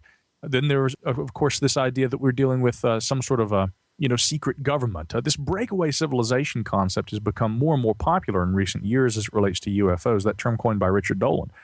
And I think that a skeptic friend of mine pointed out to me just a few weeks ago that the important thing about science is that it's not about just maintaining a consensus opinion and just being, a sheeple and just, agreeing with everything that, Stephen Hawking or whoever else writes. It's important, though, that scientists reach certain consensus based on the probability and the likelihood. And with the UFO phenomena, we seem to still be grappling with a lot of different potentials. We haven't really come to some sort of a consensus that the ufological community on the whole would say, this seems to be the most likely thing that we're dealing with. And I think if we really want to move forward with paranormal phenomena and the study of it, it would really help to kind of get to a point where we can say, okay, what is a UFO most likely? What is Bigfoot most likely? And from there, how can we proceed scientifically in terms of study? Well, a lot of people in the UFO field say UFOs are most likely spaceships. That's been a prevailing theory for so many years. Yeah, but whose spaceships? I mean, we could say that they're spaceships. That seems to infer alien, I know. But again, that may be a prevailing theory, but what is the evidence that really supports the existence of alien life piloting spaceships, coming into our atmosphere? Could any kind of okay, here's a good point I'd like to make with this. We can look out there, our astronomers, our cosmologists, our physicists, they're so troubled by the fact that we can't seem to find any good evidence out there of alien life. Now, the UFO researcher would say, but it's right here. It's under your nose, physicist. You're looking in the wrong place. It's right here. But if we're talking about phenomena that's occurring mostly here on Earth, and that all the observational data comes from Earth's skies, barring some theories about what astronauts may see from time to time up there, which is still in, Earth orbit. If we're seeing all this phenomena occurring right here around Earth, and yet there seems to be this, again, great silence everywhere else in the universe, why is it that we presume what we're dealing with is something that is from elsewhere? What evidence do we have that we're seeing this come from someplace else? I don't think that's an unfair question. This is very interesting. Let me just mention this. It was an article from Ray Palmer back in the 60s. He edited Flying Saucers magazine. We know, of course, his connection with the Shaver mystery, being the promoter, the co-founder of Fate magazine. And by the way, he's also the name of a comic book character. The character that Brandon Routh plays in Legends of Tomorrow and Arrow and Flash. Ray Palmer, that character for the comic book figure Atom, Atom, with periods after each letter, was named after the real Ray Palmer by the person who created that character. So there we go. Okay, Palmer did an article that Ray Palmer was talking about the real person, the sci-fi writer and the paranormal writer, about whether on other planets they see UFOs too. And it was part of his theory that UFOs were a phenomenon intrinsic to the Earth, and therefore if you lived on another planet, maybe you have your own kind of UFOs there. Let's go into more of that and more. And more listener questions of Micah Hanks with Gene and Chris. You're in the Paracast. Thank you for listening to GCN. Visit GCNlive.com today. Graphic Converter is the image manipulation tool for the rest of us. It does not use any database. You get full control of all your files. Want to view the images of a folder? Drag it into Graphic Converter and a powerful browser opens up to show your image files. You could use it for slideshows. You could use it to import images from digital cameras or from scanners. Need to do some image editing? You can do that too in Graphic Converter. Also print catalogs. Convert from so many formats I can't even list them. Download now to see if Graphic Converter is good for you, like 1.5 million other users. Guess what? You could save money when you buy Graphic Converter. Use the coupon code Night Owl. Use the coupon code Night Owl to get a special price for Graphic Converter. Go to lemkesoft.com. That's LEMKEsoft.com. Lemkesoft.com. LEMKEsoft.com. This is Dan Pilla. Do you owe the IRS money you can't pay? Are tax debts crippling you? I've defended people from the IRS for over 30 years. I've helped thousands, and I can help you too. I wrote the book on IRS settlement, and I'm telling you, there's no such thing as a hopeless case. Call 800-34-NO-TAX to finally get free of IRS debt. With the IRS's new programs, there's never been a better time to solve your problem. Call 800-34-NO-TAX. That's 800-34-NO-TAX, or my website, danpilla.com.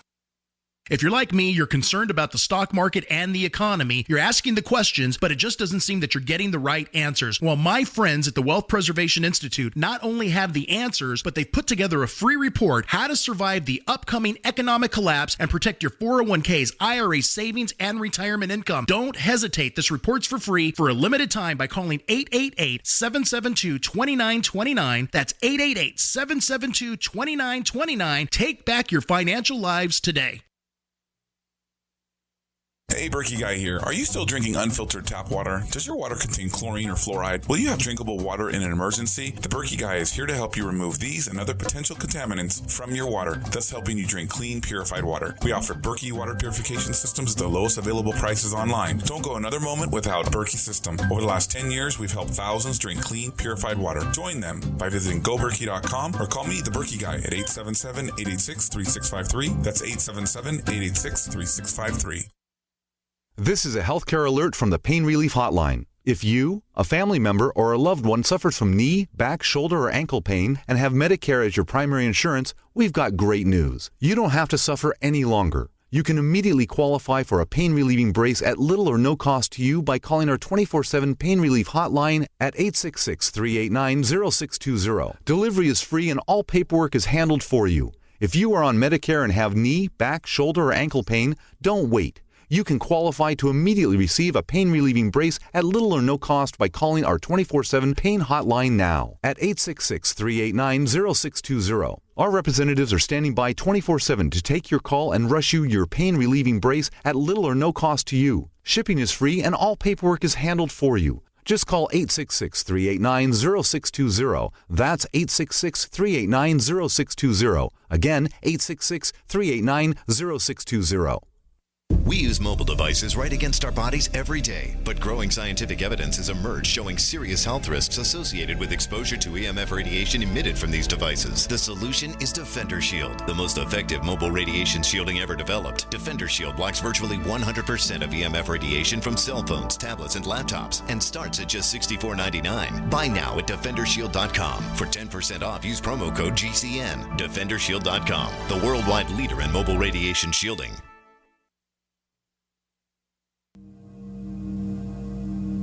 This is Leslie Kane, and I'm with the Coalition for Freedom of Information, and you are listening to the Paracast.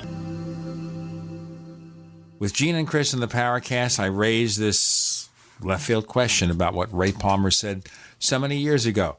So if, just as a theory, if UFOs are native to Earth in some way, breakaway civilization, whatever, would that mean that beings living on other planets have their own UFOs to deal with? That's a great question. I think but impossible to answer. it is. I know that, but it's fun to think about. Well, it is fun to think about, and it's important. Here's the interesting thing. It brings it back to sci-fi in that sense. Of course, Ray Palmer's belief in what UFOs may or may not have been incredibly fueled by science fiction. I mean, for Pete's sake, this guy was editor of Amazing Stories. He goes on to found a magazine that purportedly dealt with this phenomena in a real world way, and not just in the sense of the phenomena of science fiction. Fate, of course, being that magazine. But when we look at the way that science fiction kind of fuels interest in these sorts of things, I mean, yeah, Ray Palmer was certainly no exception. And on that note, science fiction has, in a speculative sense, in the fun that we have with it, it often has also fueled innovation. Arthur C. Clarke, I think, in his works, predicted the creation of numerous things. Of course, we know famously the telecommunications satellite, but we also see in Kubrick's 2001: A Space Odyssey there on the Clavius moon base, the conversation with the gentleman's daughter where she requests a bush baby as a gift. And we're basically seeing Skype right there. So it is interesting because we do see a lot of technology that maybe one would say are inevitable. But by the same token, they appear in sci-fi usually a few decades before they actually come to fruition in the real world. Now, it is interesting to me that Palmer's interest in UFOs was fueled by the science fiction and what, at least according to some, was maybe in that twilight realm that kind of exists between fact and fiction. Coming back to Richard Sharp Shaver and his submission to Palmer of a manuscript. I think it was called a Warning to Future Humankind, but when it was revamped and reloaded for publication, Palmer recalled it, "I remember Lemuria." And this was, of course, what began the very popular at the time Shaver Mystery, which did deal with these Deros, the detrimental robots, and then the Terros, this warring faction between good and evil that was occurring where?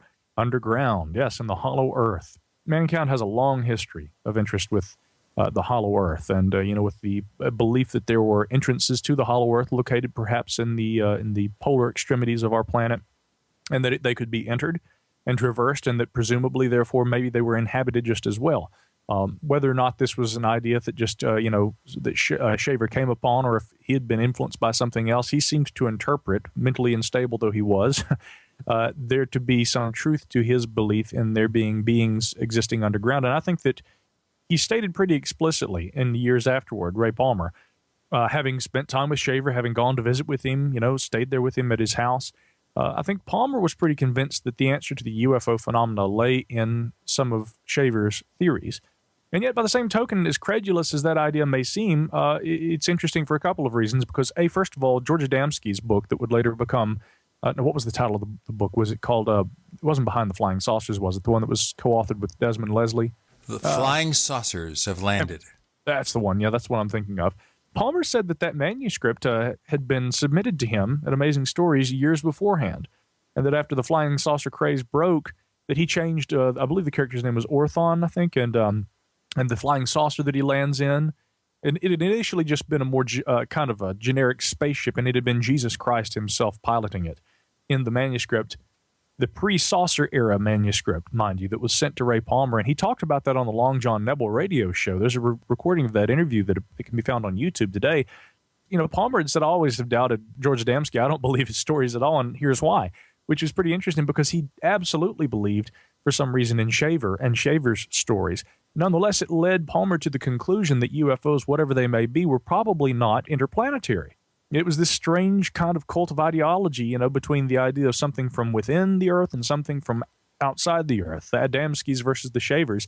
And Palmer very much went, you know, in the direction of Shaver and the idea, whatever these things are, the answer to the UFO phenomena will be found here on terra firma. Kind of interesting. Well, of course, we can follow the legends of the holes of the poles back even to Edgar Rice Burroughs, some of his earlier sci-fi stories. Even at the time he was writing Tarzan, he was also writing John Carter of Mars, the Pellucidar stories, which involved going through the inner Earth. So this is something that was not unusual. And when Palmer started talking about it, I thought of Edgar Rice Burroughs. And of course, Palmer knew Edgar Rice Burroughs and was responsible for persuading Burroughs to write some of his final stories for Amazing Stories magazine. You have Jules Verne as well, Journeys to the Center of the Earth. Sure. Yeah. Again, there are a lot of these. I mean, you know, some would take it all the way back to Dante, although that was obviously a much more kind of a metaphysical interpretation. Nonetheless, there is still the difference between ascending into the sky and then descending down into the earth. But that also leads you to the connection of another civilization here. Therefore, it's in the same framework as a breakaway civilization.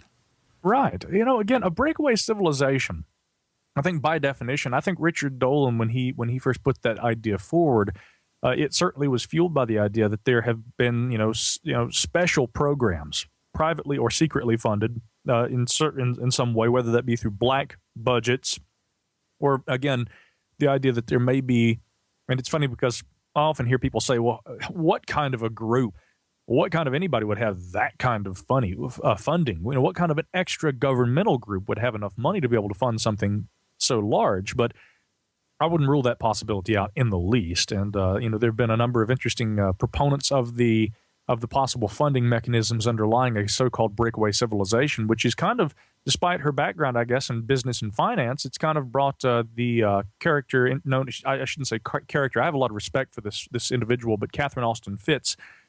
She, again, doesn't seem to come at this from a UFO angle. She's not a popular UFO author. She wrote an article a number of years ago called What's Up with the Black Budget, and in that article claimed that, you know, a friend of hers who had been a high-ranking military official at one point had asked her, I think, to be on a panel that would be looking at, you know, how to deal with a UFO issue were one to arise here in the future if aliens were to touch down. And she kind of asked, why would we be putting, you know, interest into something like this? And she was given the impression by those who had invited her to be a part of this panel that this would be something that would potentially be of very, very serious importance in the coming years. And then was asked famously, would you like to meet some aliens? And she declined at the time.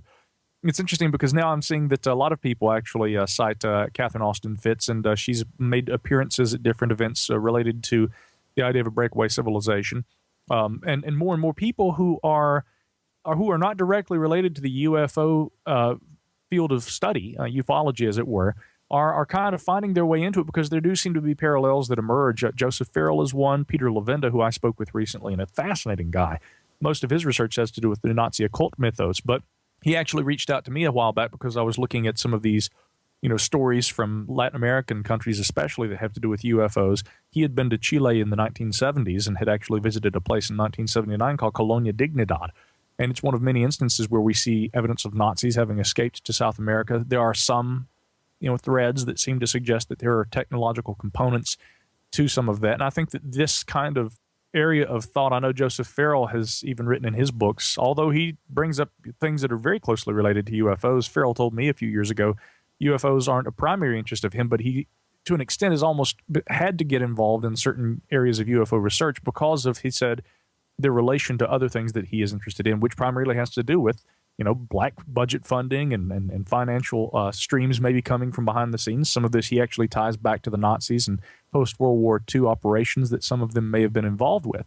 So, whatever it is, this ongoing, some of it really good, serious, hard historical research, some of it certainly kind of steeped in speculation and whatnot, but these kind of researchers coming together, whether independently or conversing amidst themselves, or maybe just, their works coming to the attention of people like us who read these kind of books and are multifaceted in our interests, this notion of a breakaway civilization. And generally, as Richard Dolan, I think, intended it, one with some sort of an advanced technological component, has become, I think, one of the more popular motifs that is presented in the study of UFOs in the modern era. So I don't know, maybe people are kind of coming around to the idea that whatever the UFO phenomena is, maybe it's nothing so far out and spacey. Maybe it is from right here, although many proponents of a breakaway civilization maintain nonetheless that the technologies driving this civilization actually probably were captured technologies, i.e. Roswell, wherever. So, the idea of some sort of crash retrieval and back engineering, Bob Lazar kind of stuff. So, it's really kind of interesting because the various ufological mythos that have been presented over the years, they kind of tend to overlap at times. They really do. We'll get into more of breakaway civilizations, your questions, and maybe some of the false trails of 2015. I can think of a subject that shall not be named.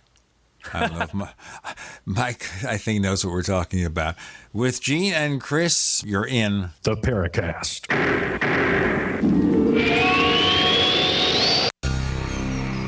Thank you for listening to GCN. Visit GCNlive.com today. First came Attack of the Rockoids, and it was a critically acclaimed success. And now there's The Coming of the Protectors. A former military intelligence man is contacted by a space woman in a dream that turns out to be a nightmare because evil forces on her distant planet are planning to conquer the Earth. This is gripping science fiction of the classic kind. Attack of the Rockoids and The Coming of the Protectors. Find out more at rockoids.com. That's Rockoids, ROCKOIDS.com. So here's what happened. I was placing an order online. The site went down. It took hours before it returned, but I'd already placed the order with another company. If your site goes down, you could lose business. And if you have a business or personal site, you'll want to know it's easy to run and it will stay online. At iWeb, your site is hosted on one of the most reliable networks in the world. Talk to a sales rep at iWeb.com. Use the promo code TechNightOwl for a special discount. Chronic inflammation is now known to block your ability to repair and compromises your immune system, making you more vulnerable to all diseases. Since poor diet, injuries, or stress are all contributing factors, many people suffer from inflammation. Your body's number one means of neutralizing inflammation and the pain that it may be causing is glutathione. Glutathione is the body's number one peptide to neutralize free radicals and thus stop inflammation. Hi, my name is Jason. I'm 44 years old. For 10 years, I had been suffering from chronic pain in my abdomen and groin that radiated down into my feet. After 3 weeks on One World Way, the pain in my feet reduced by 50%, and the overall pain in my body reduced significantly as well. I ran out of One World Way, and the pain returned. I got another container, and again, after 3 weeks, the pain reduced significantly throughout my body. I'd highly recommend One World Way to anyone dealing with chronic pain due to inflammation. Call 888-988-3325 or visit oneworldway.com. That's oneworld, WHEY.com.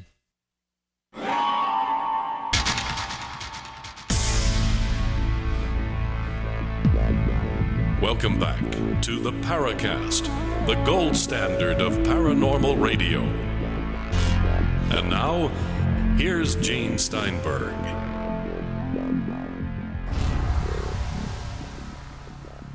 All right, 4 more segments of the show coming to an assessment of where we are, where we can go. With Micah Hanks of the Gralien Report, go to gralienreport.com to learn more about his radio show and about his columns. Okay, I think there's a listener question about this, Chris, isn't there? The subject that shall not be named, the Roswell slides or the not Roswell slides. Do you think that was one of the real bad points of the past year? I certainly think it was the most significant UFO headline of the year. Isn't that sad? Let me clarify. The most significant UFO non-story. Yeah, it was a non-story, but I've talked about this on a number of radio shows. I guess people are somewhat puzzled why I would say that that's the most significant UFO story of the year. I think it was the UFO story that got the most attention. It was a story which, sadly taught, I hope, the research community a lot more about what not to do than what they should be doing as far as UFO research goes. There's some people who became involved with that, who I have a lot of respect for. There are some individuals who were involved with that I don't know from Adam's House Cat, and others who I've always turned my skeptical eye toward. I have to look for Adam's House Cat. Yeah, keep an eye out. He's been missing for years. Actually, I think he's out front here having breakfast. Oh, really?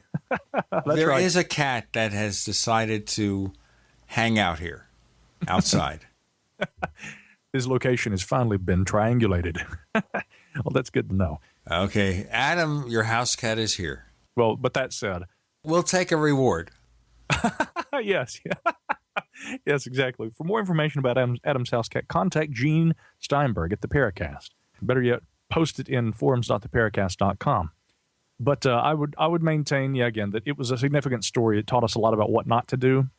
I'm sad to hear. I think that there are certain people who've been involved with the Roswell slides debacle that somewhat maintain that there may be still legitimacy to those slides. That is simply not the case. That was a mummy.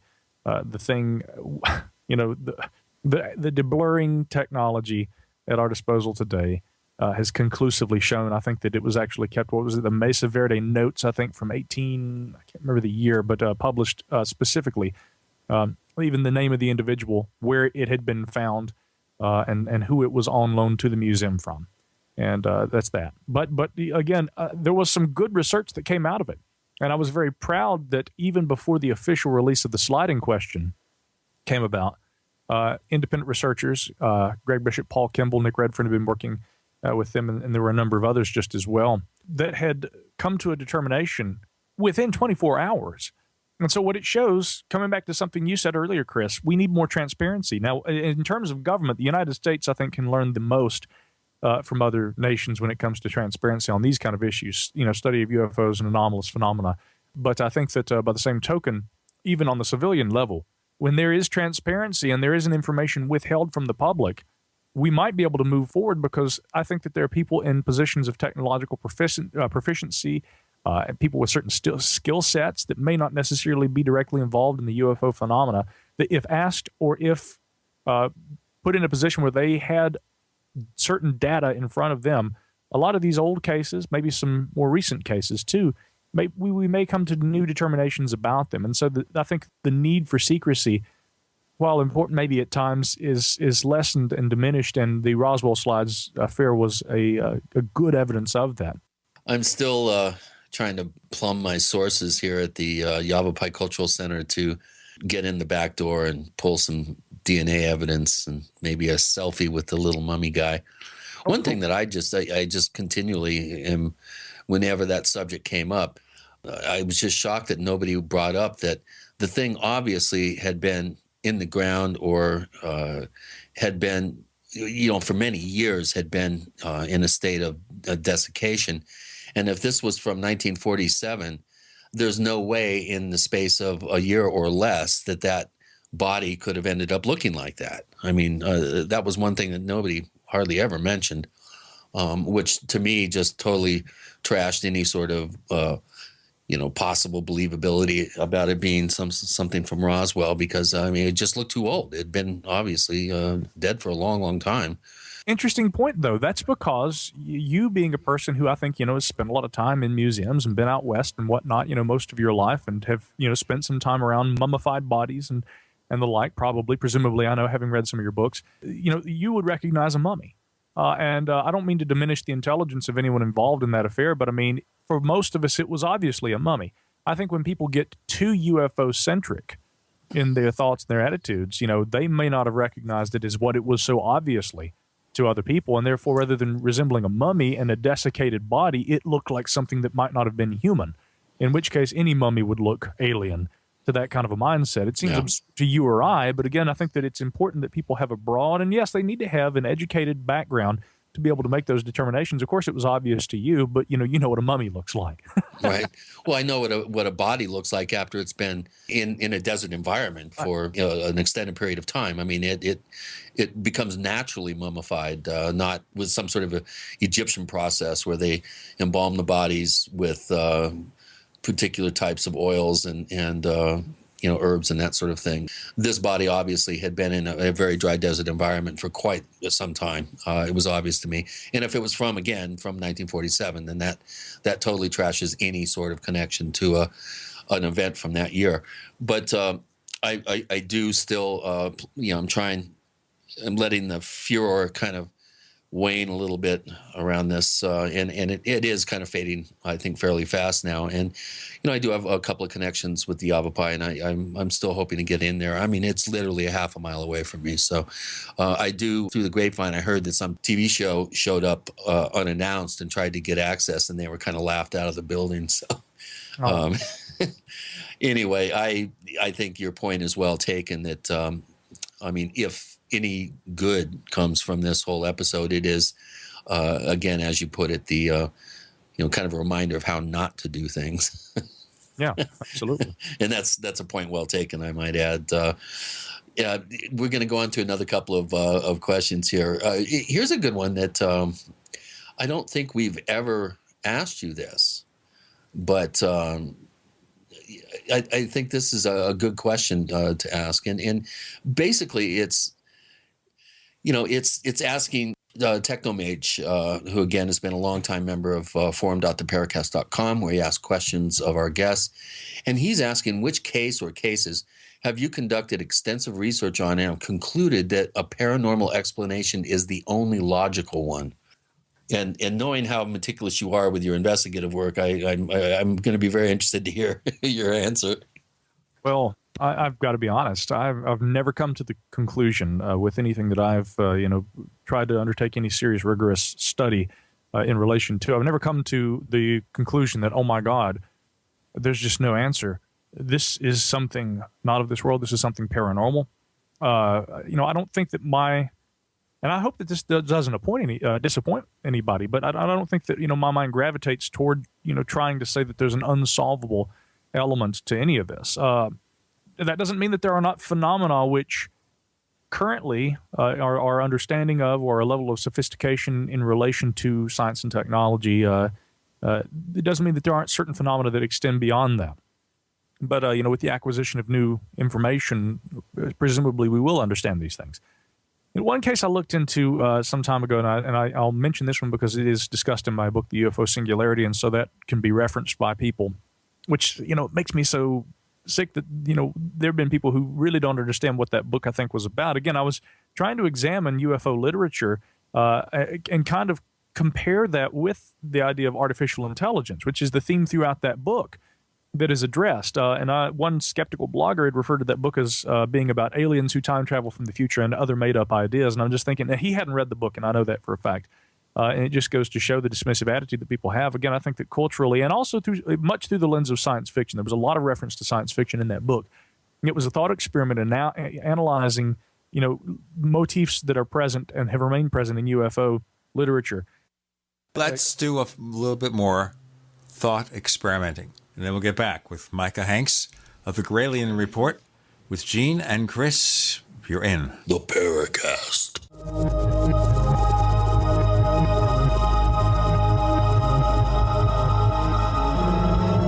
If you're fascinated by UFOs, ancient aliens, archaeological mysteries, ghost hunting, Atlantis, and any other paranormal topic as we are, be sure to check out apmagazine.info each month. Since 1985, it has presented the latest research by top researchers like Andrew Collins, Brad Steiger, and many others, and contains interviews with such leading personalities as Jacques Vallée. Click on one of their banners and check out apmagazine.info. As you know, neighbors, web hosting can be pretty cheap, but not all hosting is the same. DreamHost wins Best of Awards year after year. You get unlimited disk space, unlimited bandwidth, and even the low-cost plans put your sites on high-performance SSDs. Want to know more about what DreamHost has to offer? Go to technightowl.com/host. Once again, that's technightowl.com/host. My name is Don Wiskin. In 1994, I lost my 62-year-old father to complications of bypass surgery.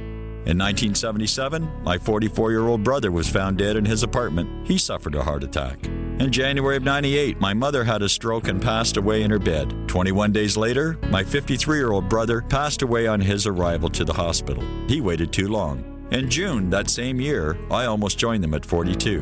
What did I do? I took a 7-herb formula I now call Extendivite, made from garlic, cayenne, bilberry, ginkgo biloba, hawthorn, milk thistle, and valerian. Based on German studies of natural medicine, Extendivite is designed to clear blocked arteries, clean the toxins from your blood, and improve your immune system. To get your Extendivite, call 1-877-928-8822. That's 1-877-928-8822, or visit our website, heartdrop.com. Extend your life with Extendovite. Paid non-attorney spokesperson Adam Pulaski of the Pulaski Law Firm with principal office in Houston, Texas is the attorney responsible for the content of this ad. This ad is not legal advice, and the choice of a lawyer should not be based solely upon advertisement. Services may not be available in all states. Attention Xarelto users. If you or a loved one took Xarelto and suffered a serious bleeding event, you may be entitled to financial compensation. Xarelto is a popular prescription blood thinner used to prevent blood clots and protect patients from strokes. These serious bleeding events have led to numerous cases of hospitalization and even death. Phone lines are open 24/7. Call 800-261-0937. That's 800-261-0937. Are you worried about your mom or dad living alone in their house? Hi, I'm Joan London. Listen, I know how difficult it is to find senior care for someone you love. That's why I recommend a free service called A Place for Mom. They are the nation's largest senior living referral service. Call A Place for Mom today. To receive free information on senior living communities in your area, call A Place for Mom at 1-800-704-6182. A Place for Mom offers free one-on-one advice from local advisors and a personalized list of senior living communities you can visit. If you have questions about senior care for your mom or dad, there's a place for answers, A Place for Mom. Call A Place for Mom in the next 10 minutes to get your free ebook on financing senior care, as well as free information on senior living communities in your area. Call 1-800-704-6182. That's 1-800-704-6182.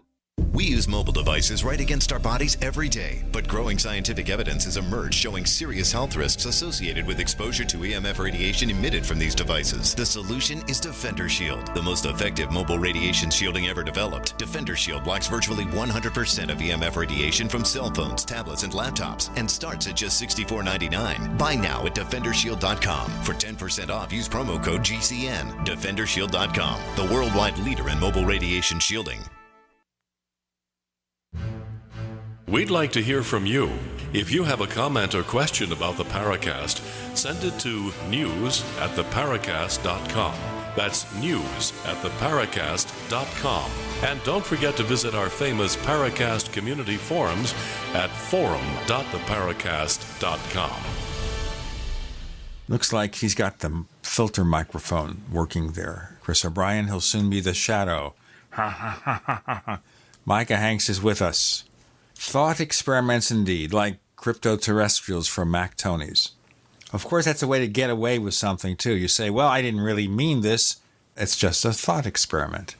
Right. I'm going to put a bunch of ideas out there, and I don't mean any of this, but I'm just going to put it out there anyway. I like to think that, I can own my theories, and I want to come back around to the question about, have I come to that determination, and if so, what cases have I studied that might indicate this or that? In regard to the idea of a thought experiment, I think it's fine to have a thought experiment, but I do think it has to have some sort of relation to what your actual beliefs or your theories, may be in a more hardline way. And I will say that there are a lot of things I've written over the years that, frankly, as my skepticism toward the subject has increased over time, I would endorse certain things that I've written in the past far less than I would today. But that's a good thing, I think. I think it's important that as we move along, our ideas and attitudes change. A big problem I see in UFO circles, especially these days, is that people have been citing the same speculative quote-unquote theories for years, and they have no better evidence to support those things than they did years ago. They maintain this quote-unquote perspective, which really has just become a belief. It's like a spirituality. It's like a religion for them. Wow. And the fact that I disagree so much with maybe certain things that I've written over the years, for instance, I'll give you an example. I have speculated at times that maybe a more likely reality, I guess we might call it, underlying UFOs could be in some instances some sort of time travel. In fairness, Carl Sagan, on the other hand, has said that he had found, and there's an interview where you can see this online, where Sagan had found the idea that there's no evidence of time travel dubious. He said, it may be that time travel is possible, but that we have mistaken another phenomena for it, perhaps ghosts or even UFOs, but we couldn't necessarily say that there's no proof of time travel because we've seen no evidence of it. Now, again, I don't think that Sagan was trying to make a good case for the existence of UFOs and saying that they were time travelers. That was him, I think, engaging in something of a thought experiment. He was merely saying it could be that time travel, if there's evidence that we would see of it today, we have not recognized it as being that evidence. Nonetheless, taking on a general understanding of general relativity, I also recognize that while it is apparently a generic time travel, a generic element that is consistent with a lot of different areas of relativity, and is something written about by J. Richard Gott and by Paul Davies and a number of others. Time travel is something that theoretically could work in terms of general relativity. It's extremely difficult to achieve. Maybe one day it will be achieved, but it seems less likely to me that UFOs are perhaps that. So coming back to that book, The UFO Singularity, that was something that I did talk about loosely, and I was trying to interpret it not as literal time travel, but I've come even further away from that than I might have held myself to at the time that the book was written. But the case that I looked at in the book that was a little more on the real world side of things rather than the speculative science fiction side was Mike Reese encounter, which involved him seeing a disc-shaped UFO hovering over a power substation back in 1973. And actually, I've interviewed him, but he wasn't the only witness. His sister and his wife at the time and their children were there. They all saw this thing. And it was remarkably similar to an incident that occurred just a couple of years ago where a BBC News sports affiliate was driving along to catch a red-eye flight early in the morning. He was traveling down a country road and driving behind a Volkswagen van. And he said, as he called into the radio program to talk about it, and it's still online, you can hear it, he said, I loathe to say it, but it was disc-shaped. And he described a saucer shape with lights around the perimeter of the disc, and it drifted rather slowly over the highway. He said, I'm begging whoever was in that van in front of me to call in and to please identify themselves because I know they had seen this thing as well.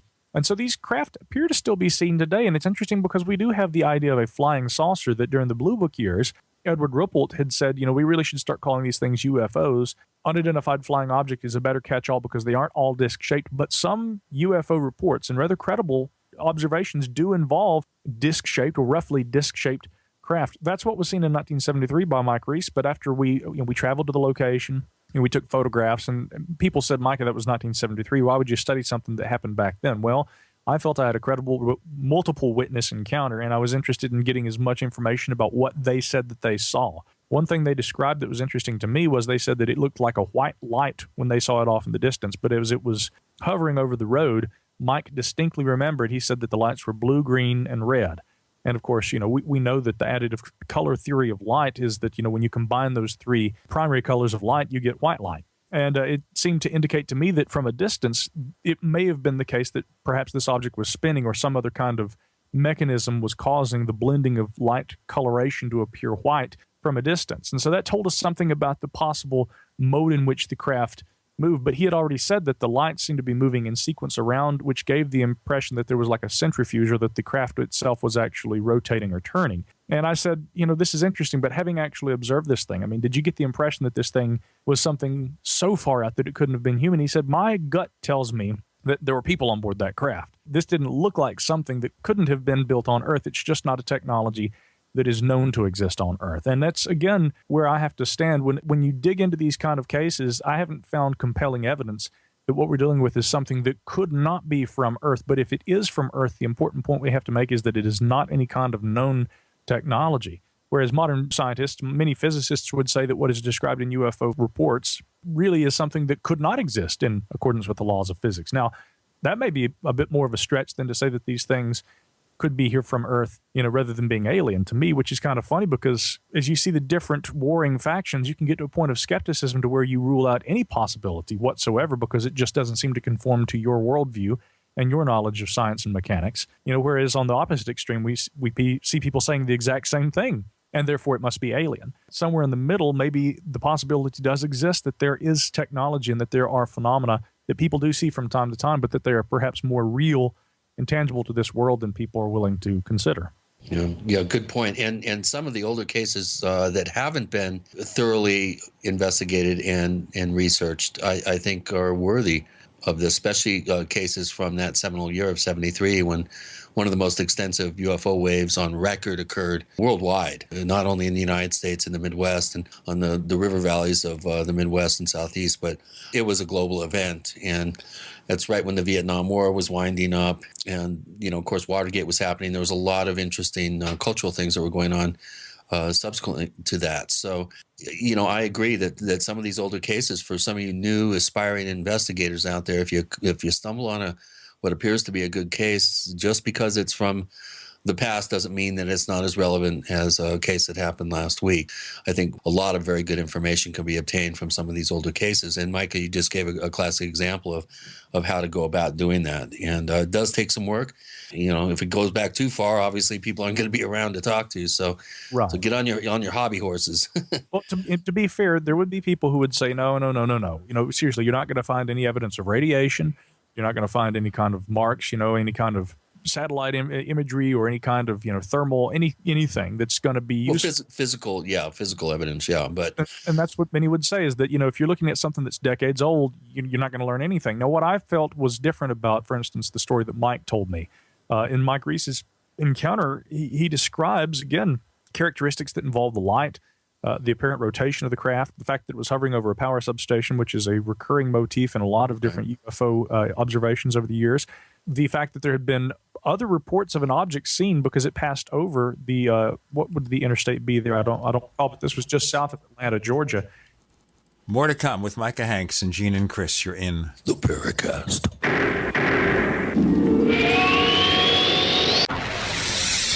You are listening to GCN. Visit GCNlive.com today. My dad was 59 when he collapsed from a heart attack late last year. Just this past August was when we spread his ashes on the St. Croix River. I loved my dad, but boy was he stubborn. He hadn't been to the doctor in over 25 years. His excuse? He simply couldn't afford it. He wasn't a rich man by any means. At less than $107 per month, libertyoncall.org would have been the perfect alternative for my father. Don't wait. Go to libertyoncall.org right now for not just your sake, but for the sake of your loved ones. Again, that's libertyoncall.org. Owe $10,000 or more to the IRS? Get on board with the Tax Admiral. Don't pick on the IRS alone. I'll cut penalties and reduce your overall tax bill. Sometimes I can even get it zeroed out completely. We're an A-rated company helping people clean up their mess with the IRS. If you owe $10,000 or more, then call the Tax Admiral. Call 800-287-7180. Again, that's 800-287-7180. 800-287-7180.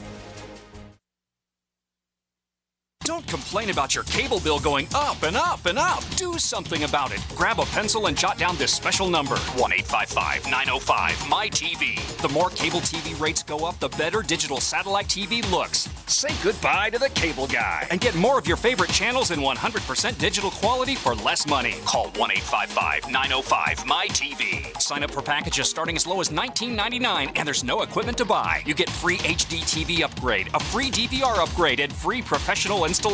You control what you watch when you watch it. Record your favorite shows, pause and rewind live TV, even skip the commercials. Watch local channels too. At just $19.99, what are you waiting for? Pull out your major credit or debit card. Call 1-855-905-MY-TV. 1-855-905-MY-TV. Say goodbye to the cable guy. Cut costs and get more. 1-855-905-MY-TV. 1-855-905-MY-TV. Hi, I'm Dr. Sam Nussbaum with the Anthem Foundation. Premature birth is the leading cause of death of babies and disabilities for children. That's why we support the March of Dimes to help mothers have full-term pregnancies and healthy babies. Join us in supporting cutting-edge research, treatment and outreach to help moms during their pregnancy and give every baby a healthy start in life. Learn how you can help at marchofdimes.org. The Genesis Communications Network is one of America's premier broadcasters of captivating talk radio. We thank you for listening. Now, just imagine, there are thousands of people who are just as passionate about radio as you are. But what you may not realize is how easy and affordable it is to advertise with us. Radio commercials for your business could be heard on hundreds of radio stations across the U.S. every day. We can help you by creating an effective radio advertising campaign for your company.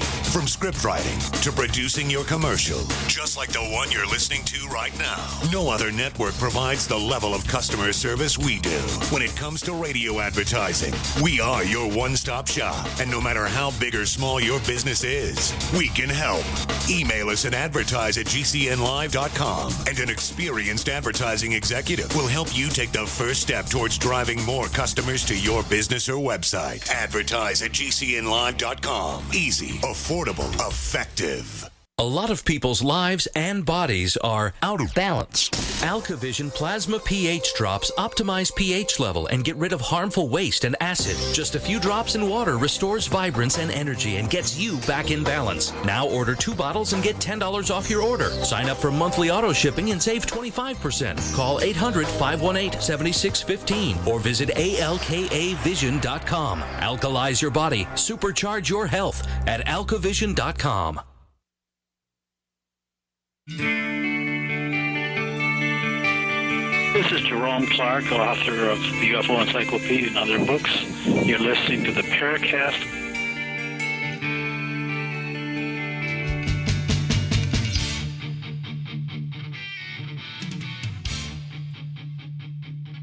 Okay, Micah Hanks, you were saying about this case, it happened near Atlanta, Georgia? Yes, and again, the only point I was trying to make about this case is that, again, there were enough aspects about the behavior of the object that was observed that to me helped. I wouldn't even really call it detective work. I would just say thinking carefully enough about what was described led me to some observations about this craft, namely that there seemed to be, again, a rotational component to the way that it moved, presumably that the faster the rotation, or rather that the object rotated more quickly when it was actually moving rather than when it was apparently hovering as it had appeared to be doing over this power substation. It is interesting that people have reported over the years the number of UFOs that are seen hovering over power lines, hovering over power substations, all different kinds of things like this. And I do recall reading, I don't remember if this was, I know it had cited Nikola Tesla in an interview that I believe it appeared Electrical Experimenter magazine. I'm trying to remember the source of the actual article, but it had been speculating about an aircraft that Tesla had made noises about wanting to build throughout his life, which essentially would have been something along the lines of a long kind of a cylindrical or kind of a cigar-shaped aircraft. He believed that he could utilize electrical forces alone to lift and to move an aircraft through the air that he felt would be far more efficient in its maneuverability, even actually the power input needed in order to power this thing. Tesla was convinced that something like this could be built, and when airplanes were coming to prominence and were becoming the way of the future, Tesla was laughing, and he never said much about this craft, but there certainly are references to it in interviews, little though they were, and he had maintained that over the years he would be able to build an aircraft, an electric spacecraft essentially, that would outdo anything that we knew. And what he described, what was envisioned, and they were rough images and things like that. Actually, some of them were quite artistic, but nonetheless they were rough because they weren't really intelligent schematics or anything along those lines. If any existed, many have proposed that perhaps these would have been captured along with the documents and the other possessions that were kept by Tesla at the time of his death, and which the United States military acquired. Which, interestingly, I think that they were acquired under it was the alien, I can't remember, but it's interesting because he was an American citizen, and nonetheless, the circumstances under which those files, I'll have to get this information, I don't want to misspeak here, but the acquisition by the military of the files had been under the auspices of how they would have been treated had he not been a U.S. citizen, which is rather strange. He was from Serbia, but of course he had immigrated and was a U.S. citizen at the time that he died. So if there was any actual schematic, if there was anything more than just the meanderings of his mind that he would bring forth during interviews at times, we will maybe never know, but it seemed that Tesla certainly believed that an electric spacecraft along those lines could be built. Again, something that would have exceeded the kind of technology that we knew of that day, and perhaps even of the modern era. It would have been fascinating had he ever actually built that. Isn't it interesting that the technology we use today for spacecraft It's based on the same technology we were working with back in the 40s. Oh, yeah. That's what's weird is that Tesla, many said, had a different way of conceiving of things mechanically and envisioning in his mind. And speculation about his craft, by the way, I should point out, tying it back to the Mike Reese encounter. In the article, I'll have to find this. I'm going to have to find it and post it in the Paracast forum so that people can read this. But it was speculated that such a craft could possibly recharge its electrical potential by hovering near a high-yield electromagnetic field, which seemed very interesting to me because it sounded very similar to the behavior in the Mike Reese encounter of the thing hovering over a power substation. And one would ask if there's some sort of a practical need for an aircraft like this to hover over a power source, would that explain why UFOs are often seen doing just that? In some instances, especially the advent of the nuclear era, there were a lot of reports of UFO-type craft hovering over nuclear power sources and the like. But if we're talking about electromagnetic aircraft of any kind, something similar to what Tesla had envisioned, it seems unlikely to me that they would hover over a nuclear power source. But nonetheless, as you point out, Gene, yeah, what we're dealing with today still really kind of hails back to the rocket technology and technologies capable of reaching an escape velocity that can actually get us further, far enough up into the atmosphere that we can actually escape the gravitational pull of the Earth. Rocket thrust being really the only way that we do that. Tesla, of course, had envisioned other things. Whether anyone anywhere at any time has ever seen any of those things to fruition really is a mystery. Many say it's unlikely, but when you think about these UFO reports, sometimes it seems less likely. And maybe at least a possibility. Yeah. Very much so. When you go on a rocket today, it's like sitting atop a bomb.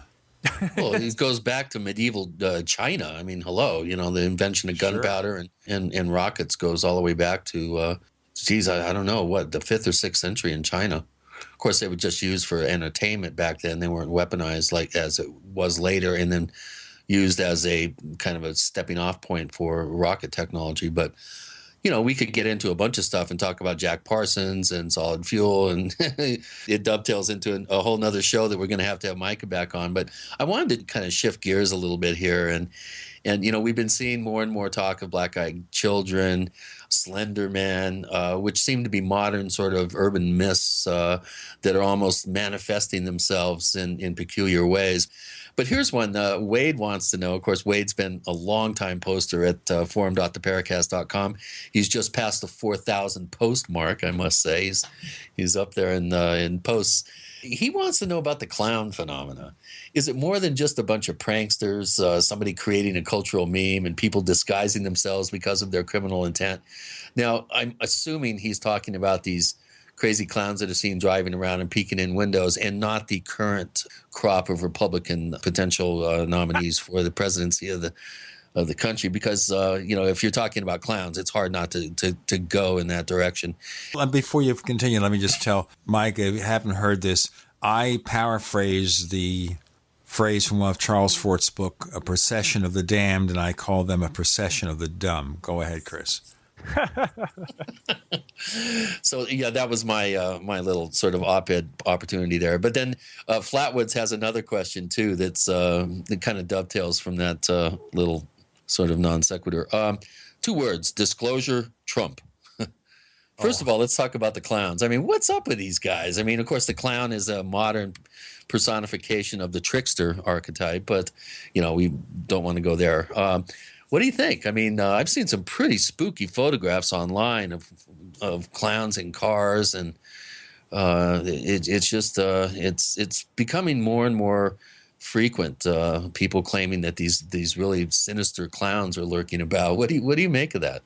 Well, now 2015 certainly was a year with a lot of these maniacal clown sightings. Every single instance, of course, that I looked into, and I looked into everyone that I could find, because not that I attribute there being anything paranormal or weird to it, but there is a bit of a history to this and its possible link. The appearance of the weird, the phantom clown, I think maybe is the term that was used. Lauren Coleman is one who's written about this. Jerry Clark may have written about it at some point as well, but I think that Coleman was the primary chronicler of this in terms of modern Forteana. For that reason alone, I've followed it, and also because it makes for a humorous headline, on a podcast like mine, or this one for that matter. But in every instance that I looked into, it was attributed, I think, that a number of them were happening around Humboldt County, I think, maybe in California, and that there had been a teenager who had been the perpetrator in one of the instances. Some of the photographs appearing online, strangely, had actually been a gentleman whose wife was doing an art photography project, which involved him dressed as a clown, posing in different playgrounds and things. And people had seen this and thought it was rather strange. There were a couple of other instances, I think, where there had been people who were just dressing up and standing around and staring at people.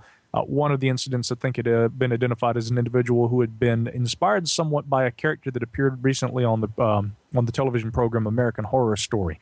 So for me, what's the most interesting element here is the recurring interest that people have in this weird phantom clown thing, rather than there being some sort of a phenomena underlying it. Although, again, as we talk about the way that pop culture and mythology influence the masses over time, the clown is, I think, once again, a recurring motif that goes back to the idea, like you already pointed out, of the trickster element. The clown is the trickster, the clown, whether it be Punch, whether it be any number of different clowns that have appeared in classic. My favorite is Krusty the Clown from The Simpsons. We'll go into another kind of clown in a moment with Gene and Chris and Micah Hanks. One more segment, you're in the Paracast.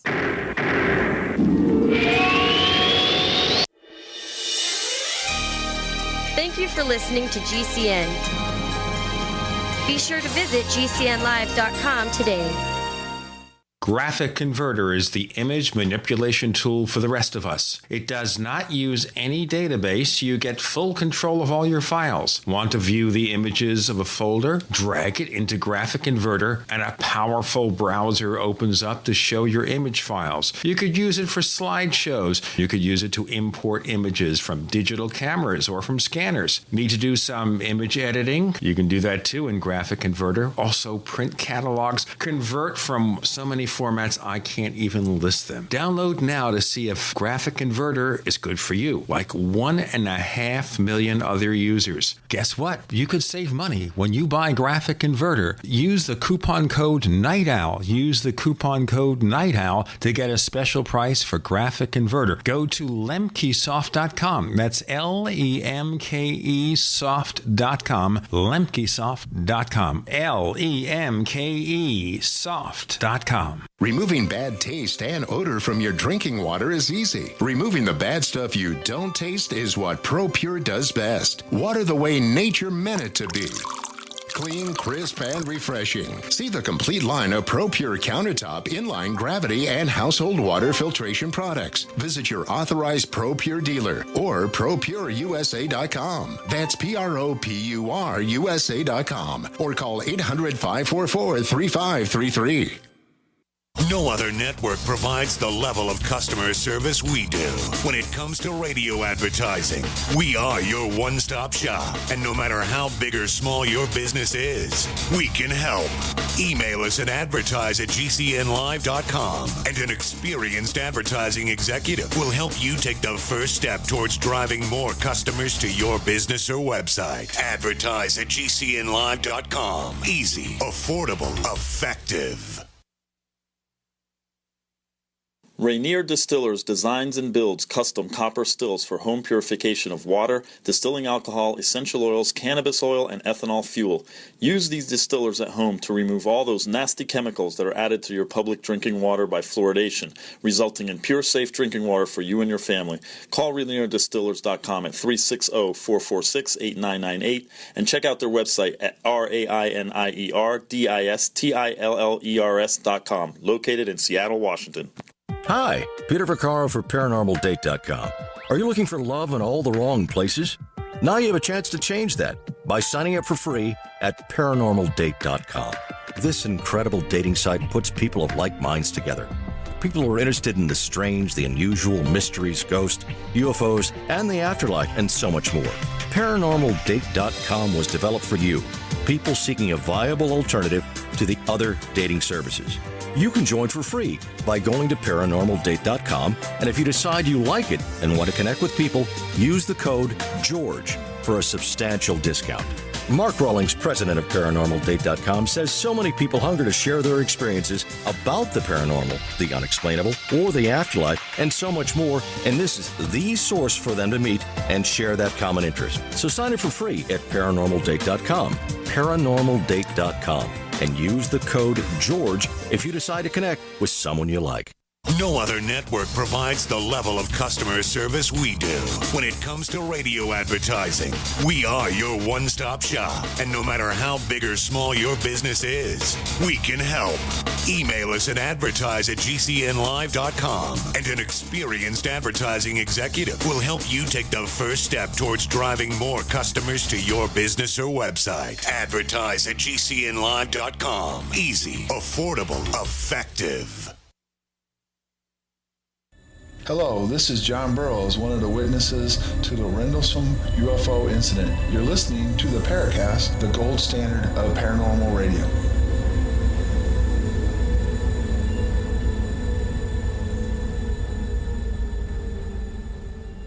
Oh, the trickster is amongst us with Chris O'Brien, Gene Steinberg, Micah Hanks. Go ahead, Micah. Oh, well, I mean, again, I think what else can you say about clowns? I mean, people are fascinated with them and they put on the suits, but I don't think that there's, necessarily something paranormal about it. I think we also look back at 2015 and we think about the Slender Man thing, namely the two young girls, preteens, or if memory serves, who attempted to murder a friend of theirs because they wanted to be proxies of Slender. To me, there's obviously not an actual paranormal entity. I mean, the creator of the so-called Slender Man came forward and talked about, the creation of the legend on social. Actually, it wasn't social media. It was the Creepypasta website. But it's fascinating to me that Creepy what? The website, I think, is called Creepypasta. Yeah, and this had been the origin of the Slender Man. So we're going to check what's on their noodle. Yeah, exactly. Or at least what's on mine at the moment, I guess. His mind continues to cook and poring over these strange paranormal possibilities. But we see, even in modern times, even in this very, I think, I'm not trying to, sound like we're living in an undeniably post-theocracy, but I do think that, people adhere far less to what they perceive directly as myth and spirituality, and there's a certain secularism to our culture here in the West today, and yet we seem to be as susceptible today, if not more so, thanks in part to social media and the web. We seem every bit as susceptible to the power of myth as we ever were, which really interestingly kind of brings it all full circle, because we've seen it with Star Wars. We question whether science fiction influences belief in things like UFOs. We question whether trends in sci-fi and the regurgitation of yesteryear's sci-fi, or maybe I should say perhaps like the phoenix, burning itself and rising from the ashes, maybe the regeneration of sci-fi motifs for a new era into new faces and new eras and new ways of presentation. We do seem to see a similar component there with regard to UFO research and everything. And it seems that we, in terms of our fundamental operation, in terms of the archetypal nature of our inner selves, our unconscious mind, there are a lot of ways that myth very much still affects us, and we seem to be as much, if not more, susceptible to those kinds of influences, which is both disturbing but also fascinating. And it shows that perhaps the most that we can hope to learn about the interrelationship between humankind and the phenomena that yet eludes us is what role our mind and our consciousness plays in all of that. And that's the big mystery. We really still don't have the full, clear picture on that. What bothers me in general about how things are going these days is that so many things are spread in popular culture, shown to be lies, but surprisingly large numbers of people believe those lies. So how do you get anywhere from here to there if fundamentals of a basic truth about anything are ignored? That's a good question. For example, what is it? 30-40% of Republicans believe that Barack Obama, president of the United States, like him or not, that he's not an American, that he lied about his religion. Well, I'll say this. If the Congress deems the man to have been eligible for the presidency of the United States, I will rest with the decision made by the Congress in terms of the constitutionality and the legality of his presidency. Although to me, I guess that, by now, that's fairly a non-issue. There was a time when there was... Really? It's funny because there was a big, there was a huge stink made about that at the time that it was actually in the news. Funny enough, on the day coinciding with the release of the long-form birth certificates, it was what was called a certificate of live birth. that was actually released for President Obama. On that same day, I guess I have to say, admittedly, I'm going a little down the conspiracy path right now, but on that same day, the United States Federal Reserve held their first ever public press conference about the workings of the Fed and what their projections, what was going on, public discussion of their minutes. And so I found that to be rather interesting that topic A that day was Obama releasing this certificate of live birth and all this.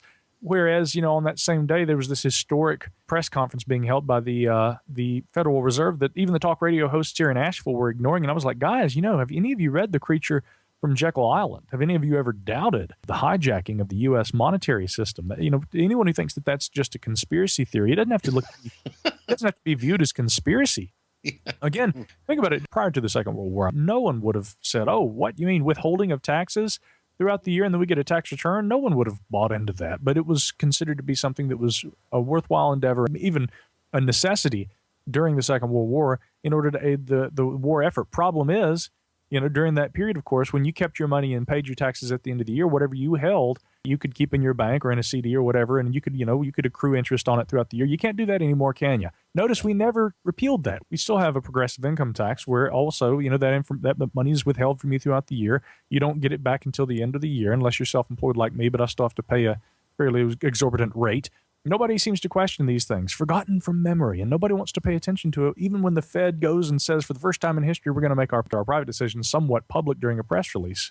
I wanted to add one thing about the birther controversy. Nobody complains about Ted Cruz, who was born in Canada of a mother who was born in America, therefore supposedly meeting the requirement of being a natural-born citizen because he's an American by virtue of his mother being someone who was born here. His father was born in Cuba, I think.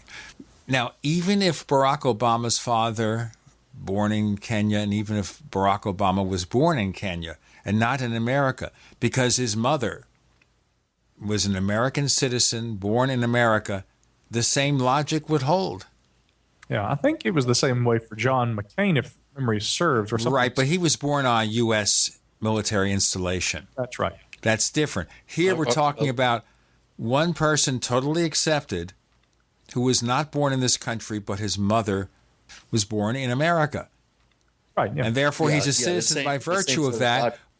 Whereas with Obama, he was born in Hawaii, but even if the theory was true, it would be the same thing. But little cognitive dissonance going on there. Yeah, they don't even talk about it anymore. But the birther conspiracy still exists. We got a minute left. Oh, wow. Okay, a one-word answer. Disclosure, Trump. No. There's my one-word response. No. Take that to mean whatever you may. I don't want to disclose anything about Trump. I know what you mean. I'm just being silly. Go ahead and expose his hairdo if you would, though. Yeah, maybe he'll put a bounty of $1 billion on slam dunk data. Right. Yeah, one would hope. Yeah. Micah, you're always it's so great to have you on. You're one of my all-time favorite guests to have on the show, and much luck in 2016 with the Gralien Report and all your projects and the musical career and everything. And we look forward to having you back. I look forward, as always, to returning. You guys are wonderful. It's always good to talk and great to wrap up 2015 in good company. Gents, keep up the good work, okay? If our listeners need to get in touch with you, where do they go? Two places, MicahHanks.com and also GralienReport.com. info@MicahHanks.com is the email to reach me.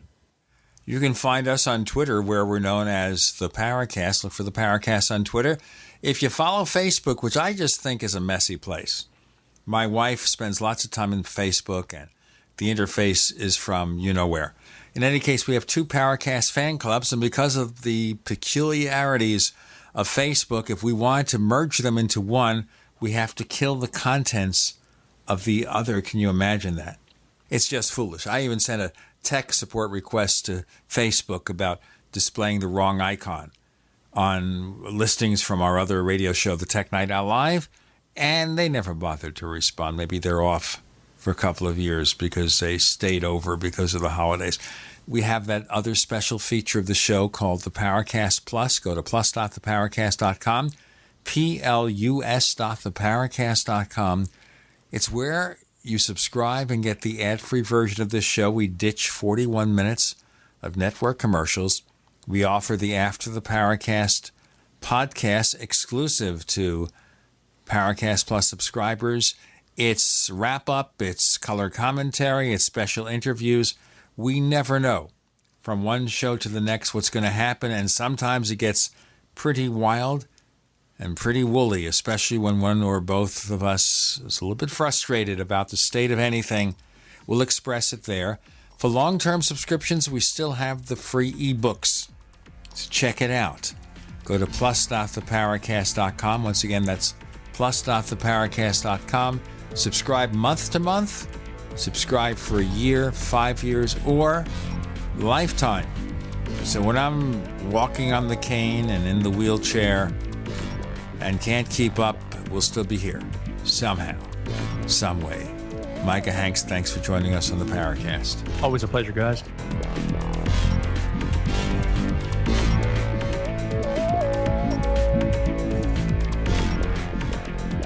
The Paracast, featuring Gene Steinberg and Christopher O'Brien, is a copyrighted presentation of Making the Impossible, Incorporated. Tune in next week for a new adventure in The Paracast.